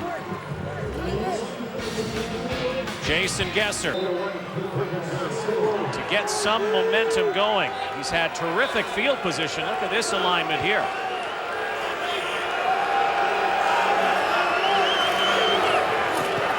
Joffrey Reynolds close to a first down for Calgary. Well, I don't believe he's had one position on the field tonight it was difficult to engineer the offense. In fact, the worst was his own 35 to begin a drive. So for Gesser, I mean, this has kind of like been a quarterback dream from field position standpoint. He's just at some point in time got to take advantage of it, and using Joffrey Reynolds, I think, is probably the most logical way to go. 2nd and 2. Motion again. It's more like a yard and a half. He's short. He had to get over that 30-yard line, I do believe. I don't think there'll be any decision-making for Tom Higgins. They're not kicking field goals here on the road tonight, or not in this case.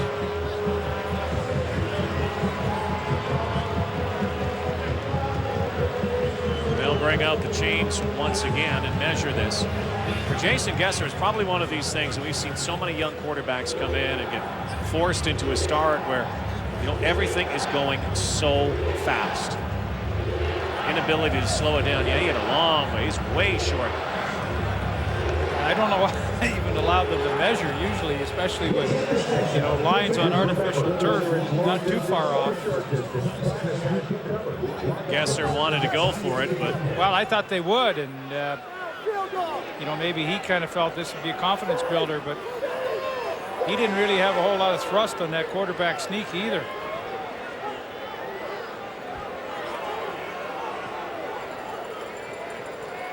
Tom Higgins not amused right now with his offense. Sandro DeAngelis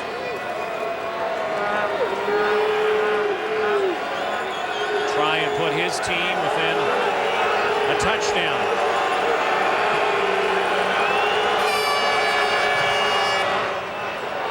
This one wide left. Please give up the single point.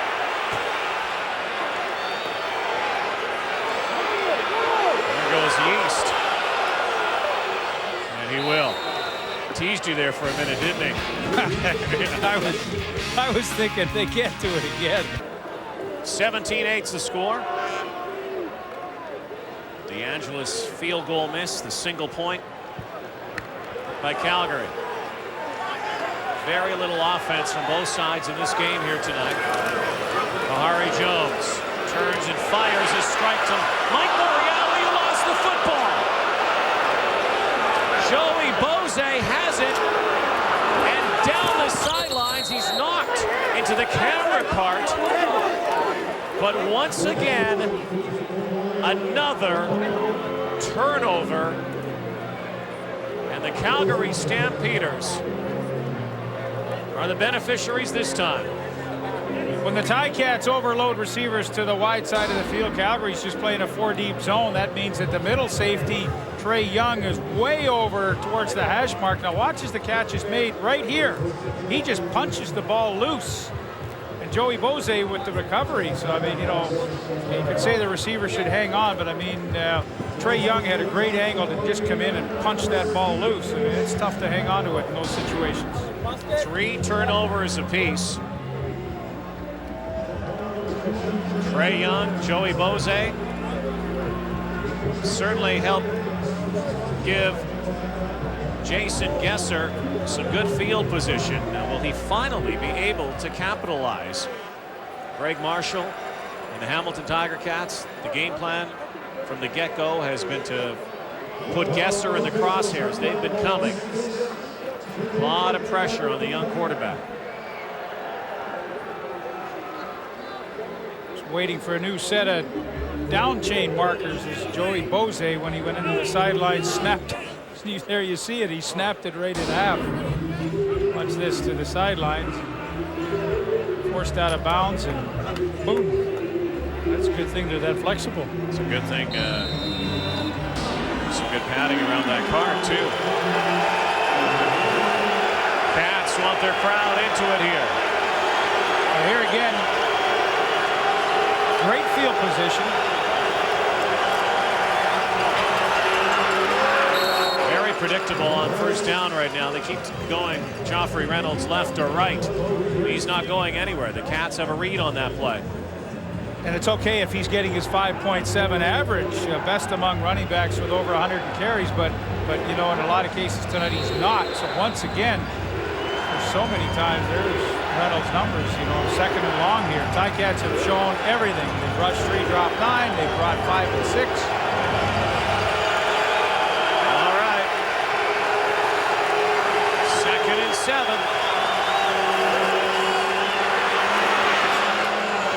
Catch made by Nick Lewis. Lewis down the sidelines to the end zone. And finally, Jason Gesser ignites his football club. That one, however, was all Nick Lewis. 43-yard catch and run. Lewis had to go high in the air and then took off down the sideline. Boy, watch Lewis. Here he's coming right into your screen right here. And as he comes across, watch Baranachia, the middle linebacker. He's the one that really has a chance to make the play right there, and he just doesn't have enough speed to stay with Lewis. Gets a great block at the end here. Couldn't see who did it for him, but wow, one quick play, and you know now Gesser has a touchdown pass. Well, might turn his team around. 17-15. Well, Jason Gesser won't be riding home with the numbers right now. 3 for 14, 64 yards, 3 interceptions, but 1 touchdown. So his second touchdown toss last week against Edmonton. There's Jesse Lumsden, his first CFL game. Opening kickoff. Actually touched the ball here tonight. Brought it back 20 yards. Sandro DeAngelis. Suddenly a close football game. 17-15.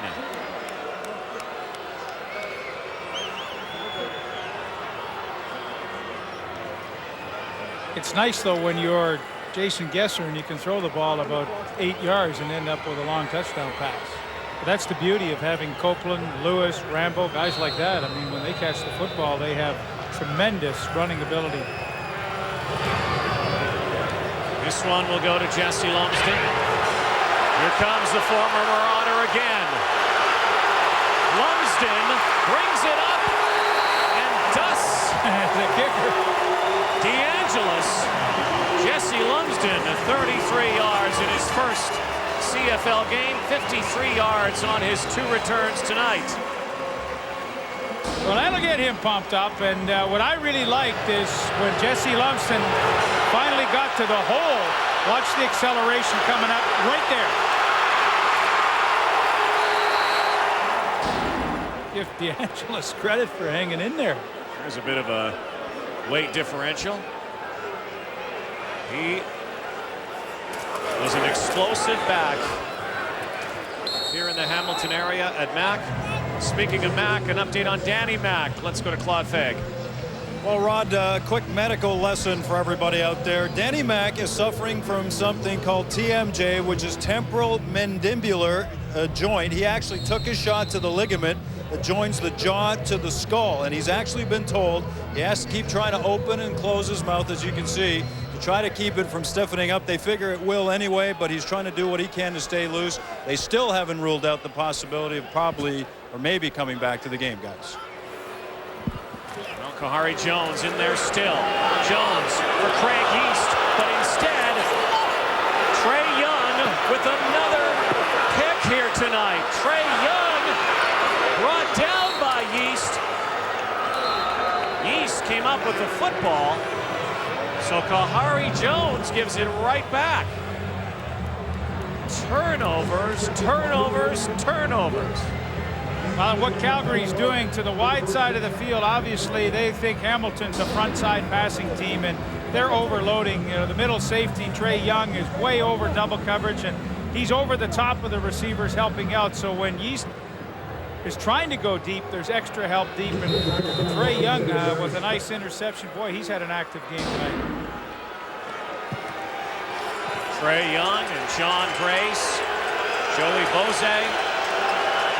Now Jason Gesser's turn again. Receivers in motion. Reynolds up the pipe. Stampeders can now, with their next score, a field goal or a touchdown, take the lead. Well, I'll tell you, I think this is what the 6th time in a row on first down. It's Joffrey Reynolds right up the middle. Hamilton's kind of just hanging in there, expecting that, although Reynolds did get close to 5. Well, Nick Lewis has been a favorite target so far for Gesser. Jermaine Copeland has not had a catch so far here tonight. Kenyon Rambo's out there. Marty Jenkins. Look out, brought down is Gesser. Rob Hitchcock.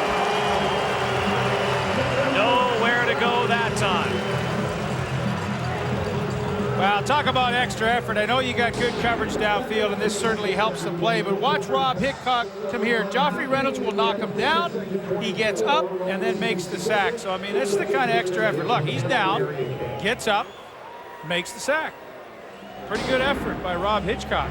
Now, he had a lot of coverage help down there to allow him that extra time, but nevertheless, Glendale High School graduate right here in Hamilton.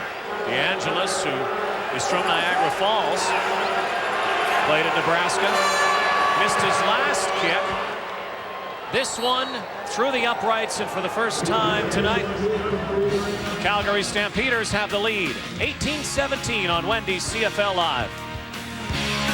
Huddle for the Hamilton Tiger Cats in a few moments. Jesse Lumsden again back to return. Field goal made by Sandro DeAngelis. This time to Martin. Chris Martin finds a couple of blocks. Gets a lot more out of that than he first anticipated, I am sure. Danny McManus now coming onto the field. Again, suffering from what Claude called, and the doctors are saying a TMJ, the knock early in the jaw area. Wonder if it's going to affect him. We'll find out right away. Well, I think this is a good move if he's physically able to play, because Kahari Jones, I mean, that last throw really was typical of his night. Really, no receiver able to make a play, and he just kind of gave one up. We saw the numbers before he was knocked out earlier. 5 for 7. Quick hit. DJ Flick gets about half first down yardage. Scott Cohen on the tackle. Boy, it's been a night of turnovers, Rod. Calgary currently, if you're keeping track, ahead 10-7 on points off turnovers. One of the reasons why they are up for the first time in this game. The defenses have done a good job, but there have been some awful passes. Whew. Right into the arms of awaiting defenders. Manis again, quick one. DJ Flick again. First down. See the difference, though, with McManus in there. He had the blitz coming from the wide side of the field, so he goes back short side. He knows DJ Flick is getting a fair bit of room out on the corner there from Kobe Reinhardt, and I mean, just right away you just see the better understanding of how to move this team and move it efficiently. We've had a couple of touchdowns from interceptions here tonight. We've had a blocked punt, a few fumbles, number of sacks. We haven't seen much offense. McManus stays in the pocket.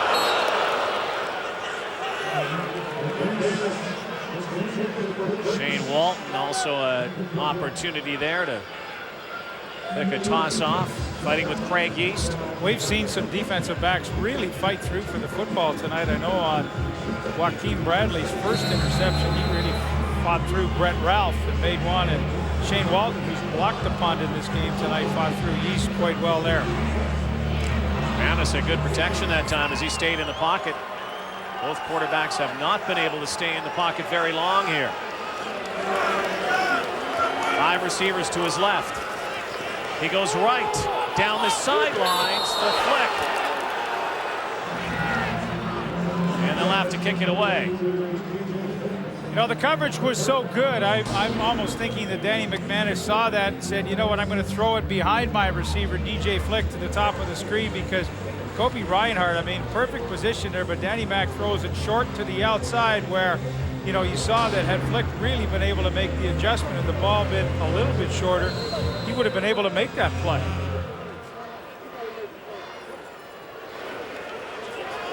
.4:12 to go. The third quarter. Terrence Wilkins back. Borum again. Wobbler. No yards on the play. Inside 4 minutes. Calgary leads 18-17. Ownership, Bob Young. Had a lot of front office changes, though. Team that's 2-9. Gesser. The catch made by Jermaine Copeland. No whistle. Oh, come on. Copeland up to the 35-yard line. Oh, that's a bad call. That's a goodness gracious. I mean, contact was made. He's on the ground. I mean, this is a pretty easy call here. Watch Copeland. All right, catch is made. Jason Goss is right there. Right there. There, he's touched him right there. He's down. What does he need to spear him, drill him? I mean, I think they're overruling it too. So a good move by the officials. Yeah, the ball is coming back. Well, I'm glad to see that. I'm semi-shocked up here watching that one. Finally listening to you, Leaf. No, they're not listening to me. They just made the ring caller. That'll be the day. Jermaine Copeland, though, with his first reception tonight. They have not been able to spring Copeland. 5 touchdowns so far this season.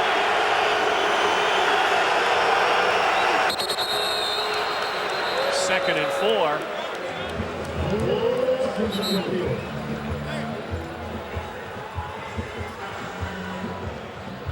Time count violation.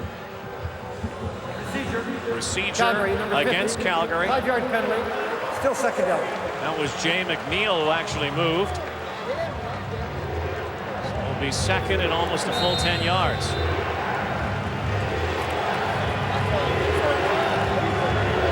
2.5 minutes to go in the third quarter. This crowd is loud here tonight.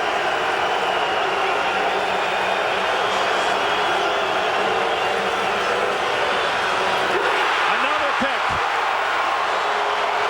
And a fumble. Marinachia with the interception. And Hamilton gets the ball back.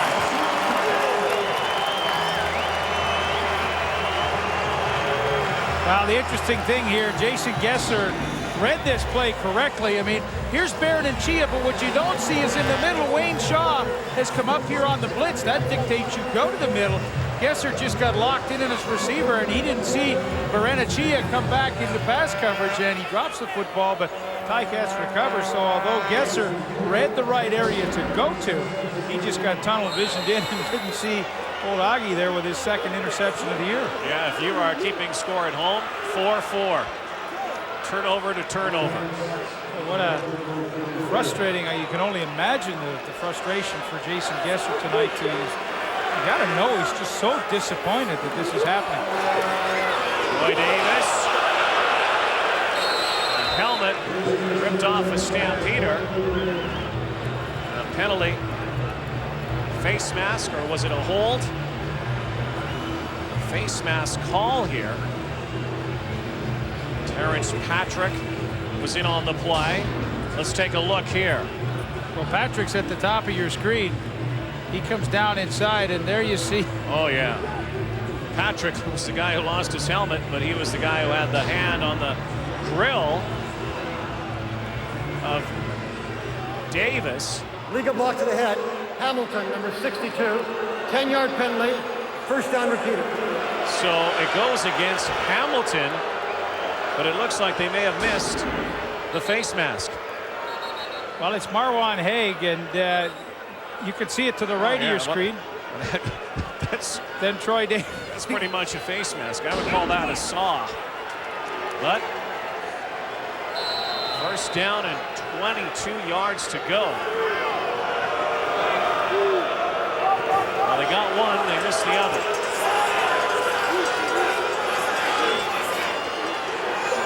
Just inside Calgary territory. And it stands in. And almost intercepted by Walton. Well, it's second and real long situations tonight. Calgary's gone to that 4-deep zone, and they just really have squeezed down the lanes nicely. I mean, that's the illusion of the zone. Your receiver runs free for a little bit because nobody's up in man-to-man coverage, but then all of a sudden, the zone tightens down, and Shane Walton was right there to make the play. So now second down and long for the Tiger Cats, who trail by one, a minute to go in the third quarter.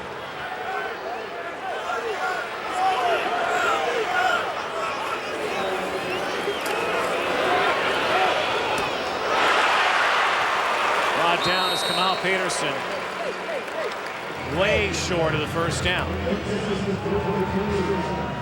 And a penalty flag after the play, it looked like. Well, you can vote for the player of the game. Cast your vote on your text messenger, on your cell phone. Go CFL, internet, CFL.ca. Could be C7. Could be H82. DJ Flicks had a big game. Hey, everyone in the Calgary defense, particularly linebackers to secondary.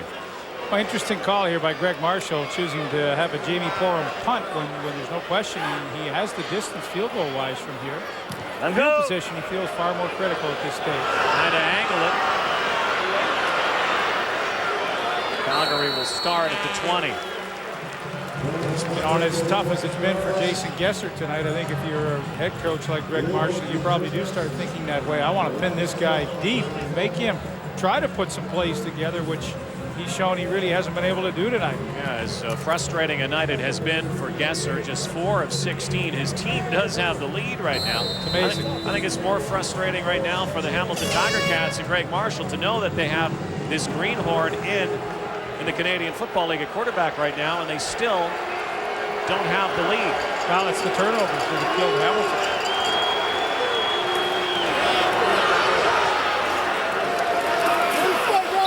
Rambling is Kenyon Rambo, and right in the face of Adriano Belli. You know, and that's what I thought we'd see a lot more of earlier in the game. That's the play that Rambo scored on in Edmonton last week when he had such a critical touchdown. That's an easy ball to complete. He gets a first down with Rambo's running ability. They have not had many first downs, the Calgary offense. Henry Burris out for the next few weeks. Jason Gesser at the controls. Last play of the quarter, barring penalty. Calgary Stampeders in the third quarter. More turnovers and 1 more point than Hamilton.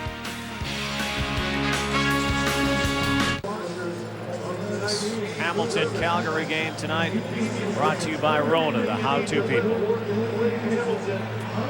Well, it's amazing. If you look at the scoreboard, 18-17, you'd say, well, Calgary's probably moved the ball pretty well on offense tonight. You look at those numbers and you say, my goodness, they've capitalized on some turnovers to be ahead, which is okay, too. Well, Jason Gesser stands in. Laying out for the catch is Nick Lewis. First down again for the Stampeders. And it almost looks like, again, a kind of laborious kind of throw by Jason Gesser, doesn't it? I mean, it's pretty routine. Quick out to Lewis should be an easy pass and run, but everything seems to be an adventure tonight, regardless of whether they're catching it or not. It's a very unique throwing style. He looked lost early in this game. Do you get a sense, though, that he's gaining a little more confidence, a little more composure? Yeah, well, I think they're calling some better plays for him. The quick screens and the little quick outs are a lot easier to complete.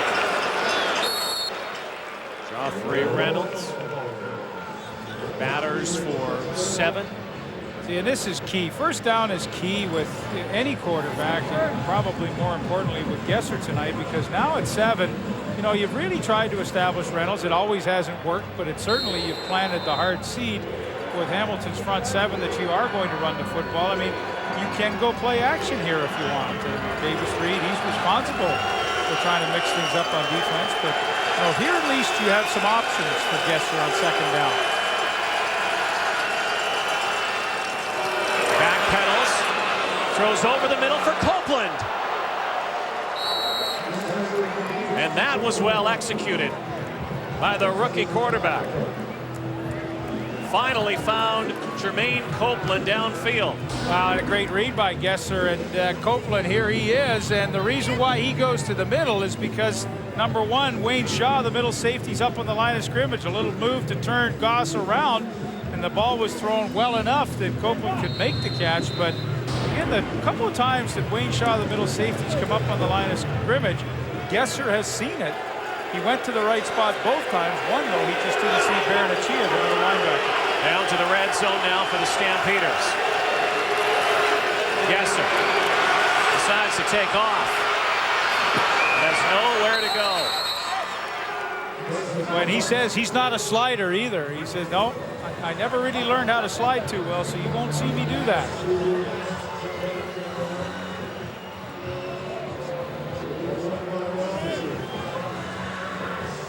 So Jason Gesser trying to take his team to the end zone. The Calgary Stampeders at 5-6 this season, coming off a win.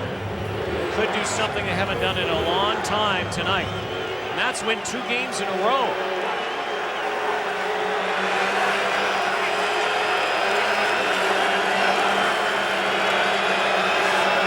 Gesser's going to call timeout. The Stamps, Leaf, have not won consecutive games since July 11th, 2003, coincidentally here in Hamilton.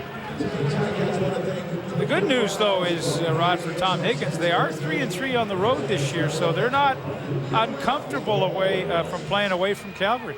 A string of 43 straight games. Timeout here. We'll come back to Hamilton.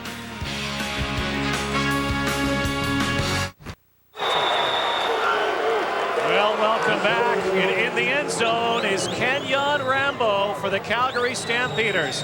Jason Gesser could not have had an easier touchdown toss.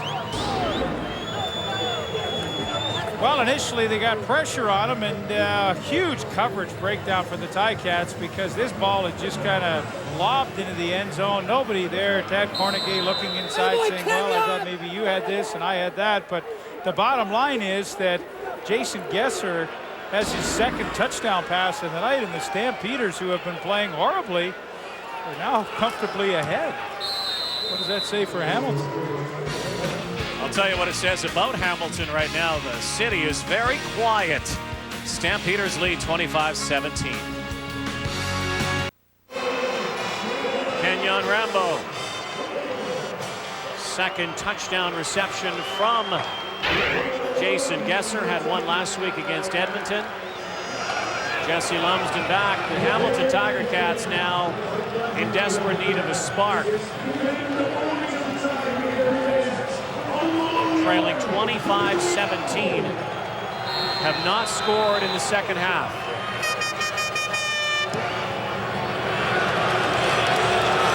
Lumsden. 3rd return here tonight. Plowing forward. Jesse Lumsden will get it up to his 35-yard line. And so now Danny McManus, who has certainly played a lot of these comebacks and parlayed them before. Veteran quarterback, has been around the league a long time against a young quarterback who struggled so much early on, but go figure this game, it's been one of those strange ones. God really has. You know, Danny Mac, it'd be great if he can come back and win this, but you know, you talk about low points in the season. I mean, last week when they got shut out 48-0, but here tonight, you know, you really have Calgary absolutely struggling on offense, looking absolutely anemic, and all of a sudden you find yourself really behind the 8 ball, and well, this would be a low point if Hamilton can't get more competitive here in the 4th quarter. McManus almost again picked off, and Shane Walton could have had 3 or 4 interceptions, but there is a roughing the passer call, it looks like, in the backfield.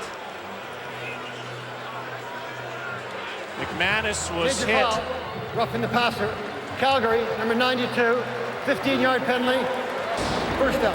Well, and those are the little things too, because you know that ball, you know, could have been picked off, incomplete, but here comes the pass tuck, and you know, he hit him, but you watch, he's trying to hold him and hold him up here, and well, I don't know. You know, guys, you want to protect quarterbacks, but you know, when the sun sets, it's not a pillow fight out there, and the pass tech, you know, if he'd driven right through McManus and turfed him, that's one thing, but he was trying to stop and hold him up. Pat's drive continues thanks to the penalty. Kamal Peterson can't hang on. Joey Bose in blanket coverage there. I'll tell you what, the Calgary Stampeders have done well tonight is get hands in when it looks like receivers have been able to make plays, and of course when receivers have had balls, Calgary defenders have knocked them right out too. So they've done the little things right. They've been tough lately. You know, the first 8 games, they were allowing more than 2.5 TDs a game, and look what they've done after that. You know, 1 TD a game, and you're going to win football games when you play like that. Well, their D has turned it up here tonight, put a lot of pressure not only on Danny McManus, but Kahari Jones when he was in.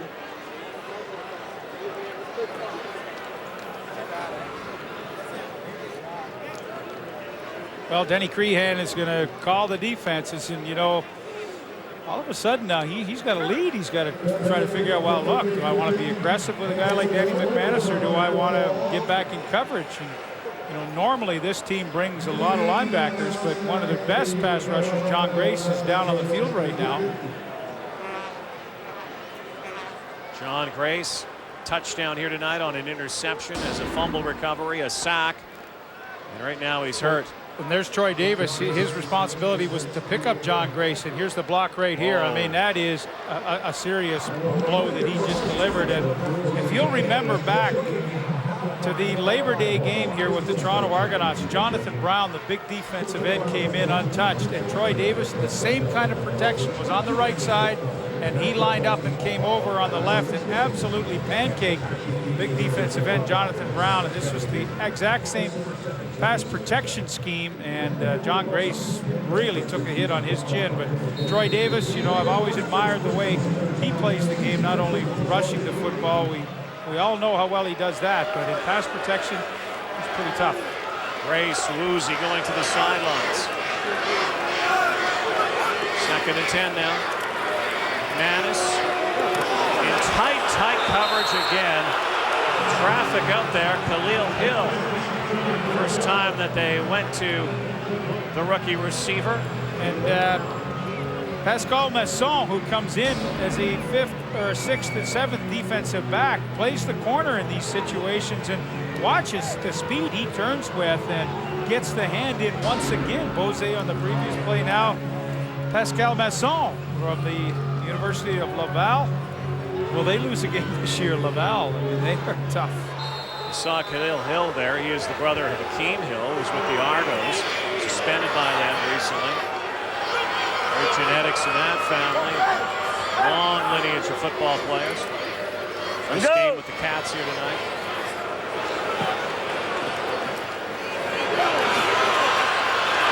Rob Hitchcock wrestles Wilkins to the ground. Cats need a comeback here. Stamps by 8. Not giving their faithful much to cheer about in this second half. They have been blanked. They led at halftime, but since that time, Calgary has taken control. Joffrey Reynolds. This is the first time in a long time. I think this is a really good idea, by the way. Earlier today, they played a football game here at Ivor Wynne Stadium. Greg Marshall, the former coach of the McMaster Marauders, watched his old team play against another of his old team. Jesse Lumsden also watched his old team. But this was Marshall's old team. You remember he won a Heck Crichton with Western. That's right. Back in 1980. It was Western and McMaster here earlier today. McMaster actually led 28-3, and look at the final score, 55-31. McMaster cheerleaders on the sideline. Gesser.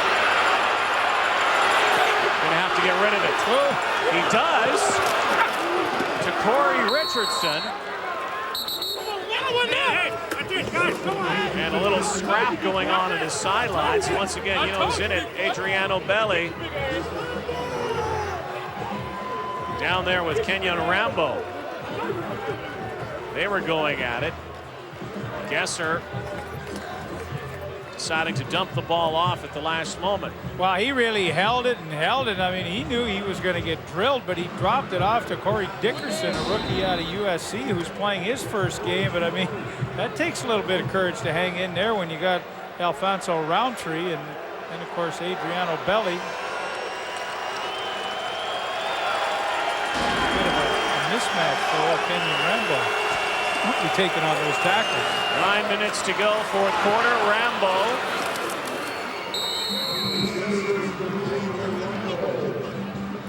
Again, Gesser seems to be getting more confidence as this game progresses, and I think he's also getting a little more protection.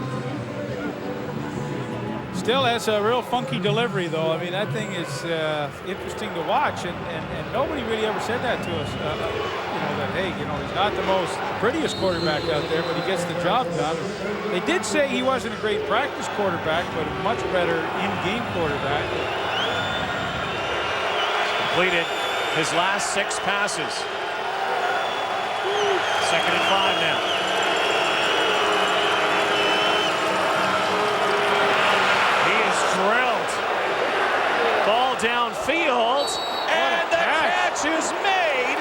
by Jermaine Copeland.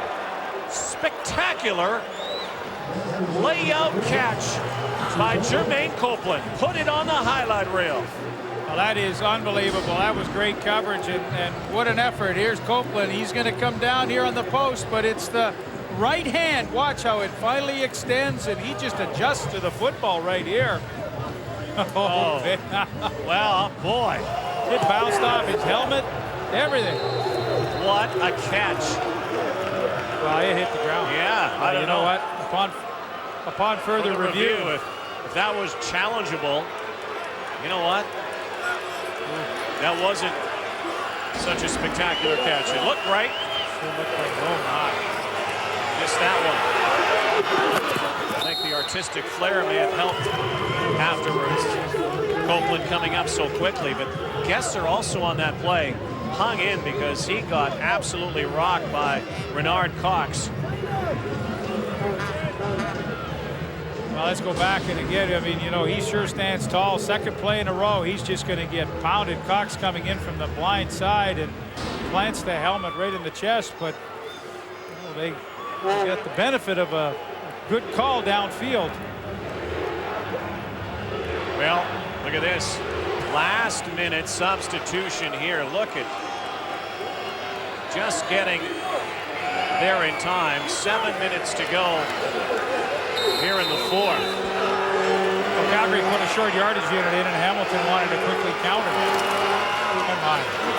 Gesser had him guessing.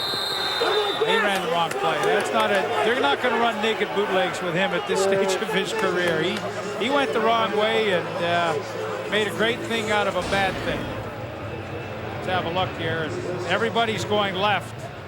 That's usually the indication. If you're a seasoned quarterback, you may do that, where everybody's going left and you just don't tell anybody, and you do it on your own.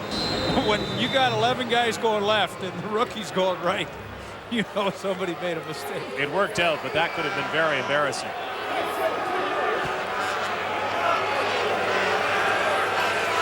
Tiger Cats have to hold down, but the Stampeders could put it out of reach.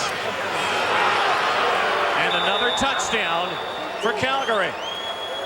Marte Jenkins and Jason Gesser is a completely different quarterback here in this fourth quarter, in this second half, than he was earlier in the ballgame. Well, you know, I talked to Jim Barker, the general manager, and what he said was, you know, like, this guy just wins. And, you know, maybe this is one of the ways he does it. Like, I mean, it hasn't been pretty, it hasn't been nice tonight, but he just wins, this guy. I mean, that's his third touchdown pass of the night. And, you know, somebody will look at the box score tomorrow, they'll look and they'll see 32-17. Guy throws 3 touchdown passes. They won't see all that other bad stuff we saw.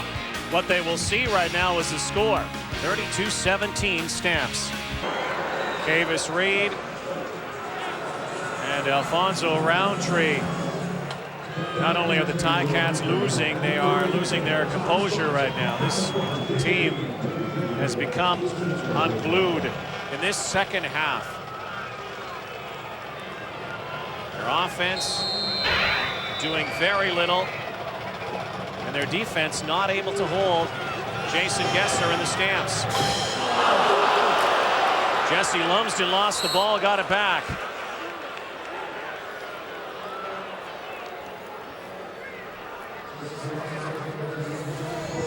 Wow.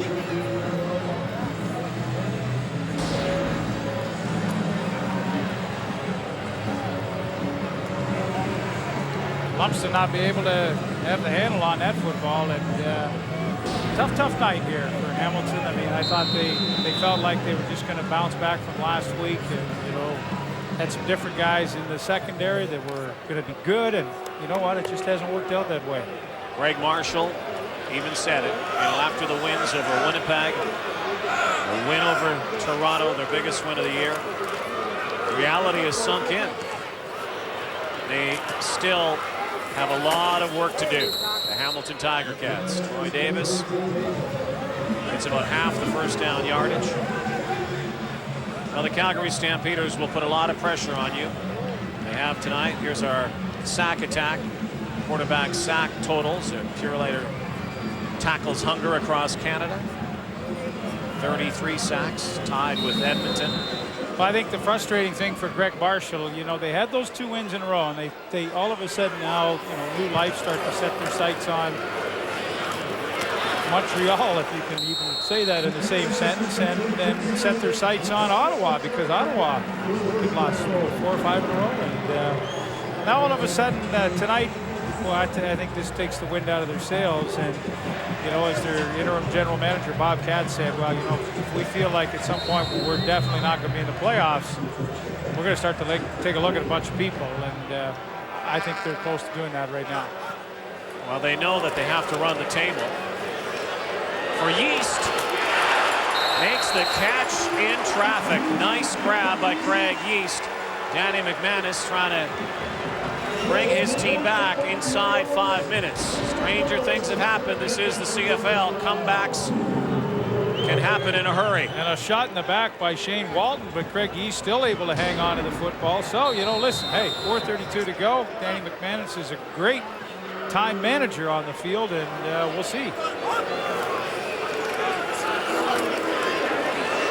Yeast again, not this time. Ryan Clark still on his feet.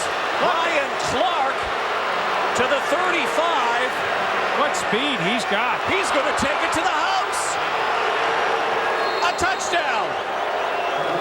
I cannot believe the speed that Ryan Clark showed. Either that or the Ticats totally gave up. I mean, that was some kind of effort by Brian Clark. Wow. Well, a bad second half for the Ticats just got worse. A nightmare here. Brian Clark takes off and does not look back. The only thing looking back, he saw black jerseys. Look at him fly. Another interception for a touchdown here tonight for the Calgary Stampeders. John Grace earlier, Brian Clark. Their defense helped win this game. A 91-yard interception return. He practically ran about 130 yards. And you know who really was closest to him near the end last 20 was Troy Davis, and Troy Davis couldn't catch it. So what does that tell you about the speed of Brian Clark? And, you know, for Danny McManus, I mean, he's a career guy that's thrown more interceptions than touchdowns. And, you know, I mean, does it bother him? Sure, it bothers him, but he's a guy that will always be willing to throw the ball up in an area to try to make a play, and that's the way he's lived his career. And this is, of course, one of those throws that's into a spot that really the only opportunity for a catch is to the defense. And number 48, Brian Clark, makes the catch right here. And you see what McManus, he's trying to force with Clark in the middle of your screen. He's just reading now the receiver, and you know, Craig Gee stopped dead on the pass play. You know, how can you have a receiver, a slot back who's running through the middle, stop dead on your quarterback? Now, I know it wasn't a great throw, but, well, I'll tell you, there's been friction in the Hamilton receiving corps with Danny McManus, and I suspect it'll escalate based on what I just saw there. Danny McManus has 8 touchdown passes this year and has thrown 13 interceptions.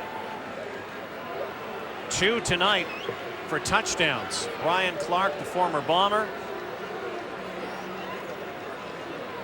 And the Calgary Stampeders. Talk about a reversal of fortune from first half to second half.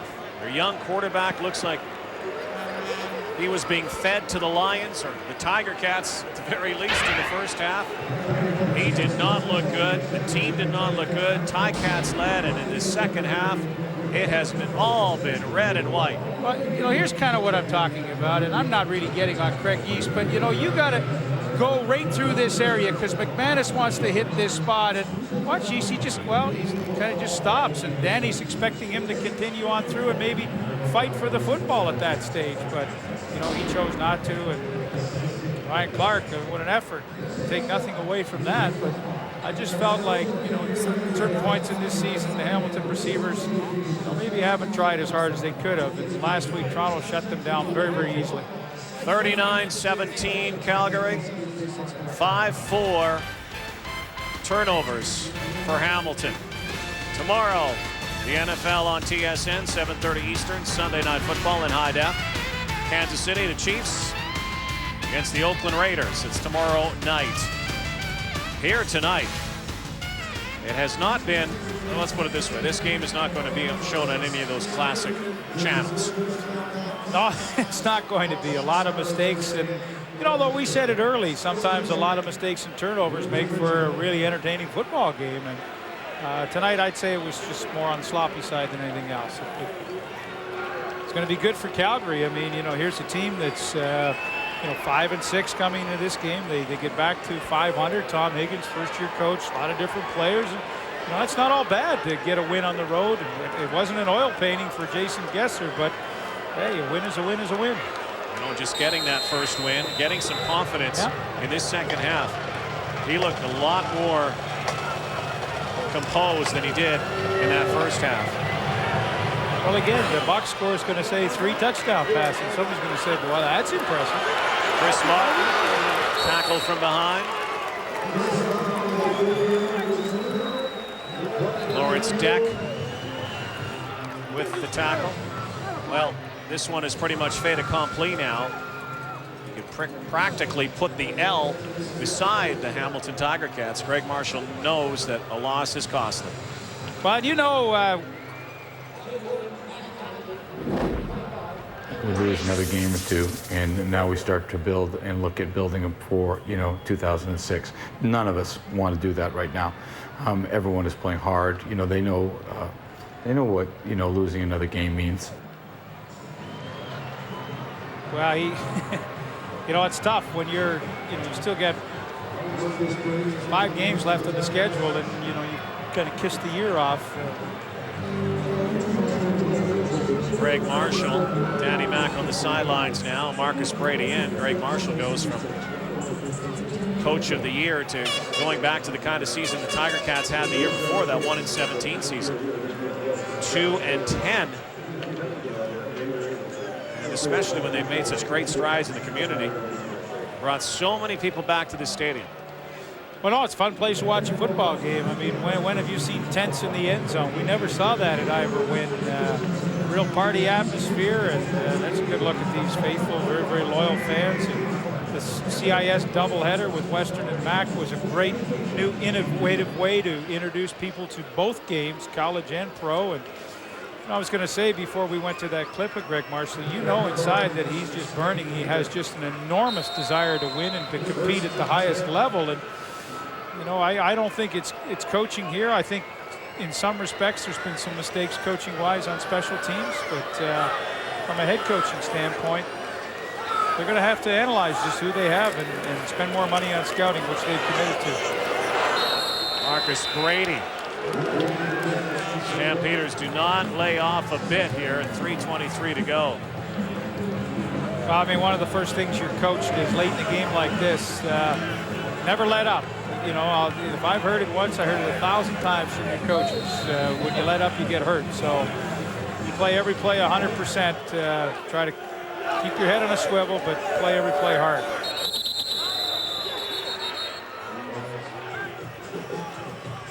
Danny McManus had an impressive start that first drive.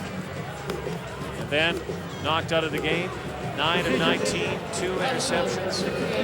5-yard penalty, still second down. 40-year-old Danny McManus. Last week, Cats got stomped on. 48-0. They give up 39 points tonight. They've run the gamut of quarterbacks.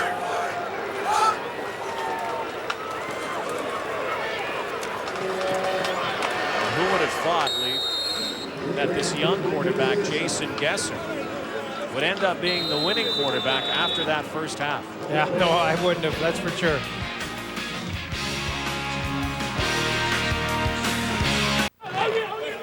Our game story brought to you by Sport Check. Sport Check, the power of sport.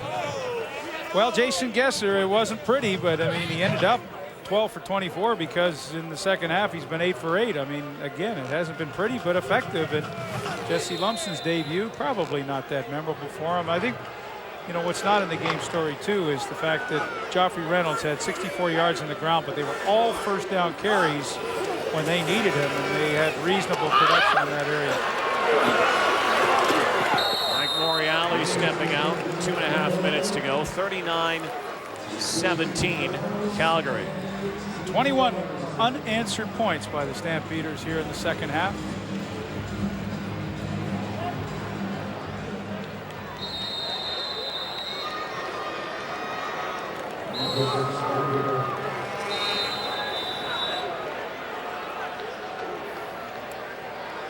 Injury on the field.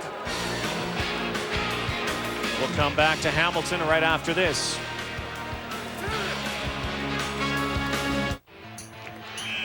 Play Safeway $1 Million Touchdown to win. Just swipe your club card and you could win $1 million or other great brand name prizes, including a 25 CD prize pack with Toby Keith's Honky Tonk University. His new studio album includes the singles Honky Tonk U and As Good As I Once Was, or a Pentex OptioX Ultra Slim digital camera with 5.0 megapixels, high performance 3x optical zoom lens, movie mode with sound and more. Swipe your club card at Safeway today. Coming up next, Dan Pollard, Holly Horton, Sports Center. It was a wonderful night to watch football here tonight. Beautiful weather. If you were a strategist, purist in football, was not a good night to watch. A game riddled with turnovers, but I'll tell you what, Jason Gesser will take this. And I'm sure there was some second guessing on a lot of people as Gesser started this game tonight. Remember Tom Higgins' comment to Claude Fegg after that first half, which was certainly less than impressive. Well, it was. He said it's about as bad as it gets, and we just have to hope it gets better. Well, it did. It did. Look at that, 4 of 18 to begin the game, and since then, 8 of 8, a couple of touchdowns, 144, and again, he's got a throwing style that is somewhat unorthodox. It looks very laborious at times, but as you can see, Tom Higgins will be pleased that they've gone on the road. They were 3-3 on the road coming into this, now go above 500, and for a young team, to me, that's quite an accomplishment. Marcus Brady heading off to Troy Davis. The Hamilton Tiger Cats, looks like for the rest of this season, we're looking ahead to 2006, evaluating the talent they have. Calgary 6-6 in the West. BC playing Montreal tonight. Saskatchewan, Edmonton tomorrow. That's a big game. You know the Stampeders will be watching. Brady taking off and doing the slide. And a roughing call. Kobe Reinhardt. Well, you see Reinhardt throwing his hands up. I mean, Brady waits to the very, very last second to slide, and to me, there's such a fine line here. Like, are you going to threaten to go downfield even farther? I fuck this one. I mean, he just makes sure he does. Not like he goes head hunting there. And I'm not sure. There's been some calls tonight that have me scratching my head a little bit, but when Brady waits till the very last second to do the slide, what are you supposed to just assume that he's going to do the slide? What if he all of a sudden fakes it and keeps going? Then you look foolish.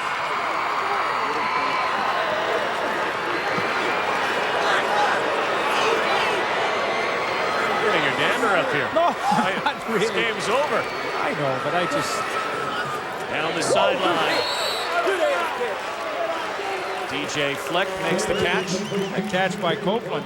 You go back to look at that in this game, and oh yeah, was that a turning point? I mean, they give him, the big long bomb catch, set up a touchdown, and how does that affect this game? So those are the little things tonight that kind of have bothered me a little bit. That might have been Sheldon a the pass duck. He's rushing McManus, and he's trying to hold him up. He gets called for roughing. I mean, those are a couple of things that kind of went both ways, mind you. But so when you're asking me if I did get right, I guess the answer is yes, I did. Cats' inability in the second half to put any points on the board. No question. No question. 22 unanswered by Calgary. And you don't deserve to win a game. But again, there just has been some momentum-changing calls tonight that I think have had a reasonable influence on this game. Mark Mitchell adds to the sack total for the Calgary Stampeders. They now lead the CFL in sacks. Final 2 minutes. This crowd emptied this stadium in a hurry. Well, you know, you really have to compliment these fans in Hamilton because they had 27 plus tonight for a team that's 2-9, and that's pretty amazing. Brady. Get out of bounds. Boy, those walls around Ivory Win Stadium coming at you in a hurry. You played here. Well, I hit the walls a few times. It is a little scary. I hit the wall in more than one way when I played at Hamilton. But that's a good look at it there. You don't have a lot of room once you go out of bounds. You got to keep your head up if you're a spectator or a reporter or a cheerleader down there, or if you're even a coach. Stuff that's happening away from the play. You know, that intimacy makes this such a great place. And when the stadium is full like it was tonight, and has been this season. Well, you can't get a bad seat in the house here. They just want to win. Want a good effort. Third down. Davis. Troy Davis, head down. And it looks like he'll be stopped short. Needed to get to the 4-yard line, 3.5-yard line, and will not do it. Ryan Clark's interception certainly was the exclamation point. An incredible second half defensively and offensively for the Calgary Stampeders.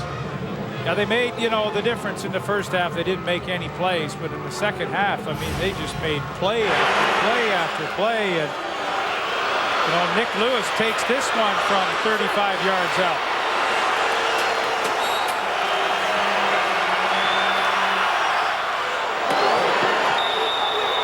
Rambo, easy one. Jenkins, also an easy one, and then this. Sign, seal, see you later.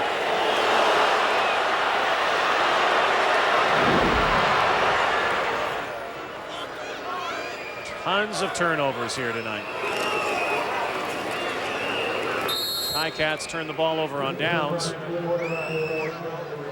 And the Stampeders will get a look here at Danny Wimpring.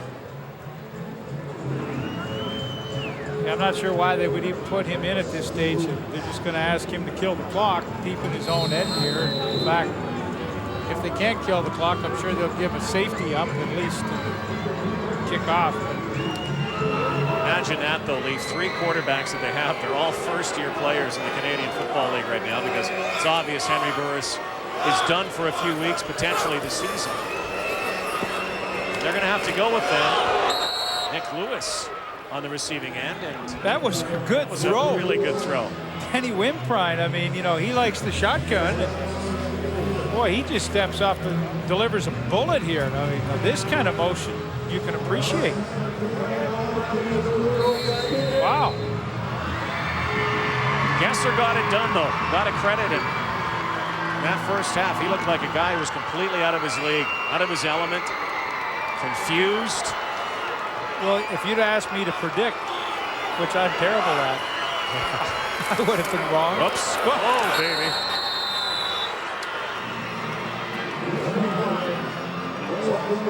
Those things happen in your first CFL game. Well, he probably hasn't had too many reps.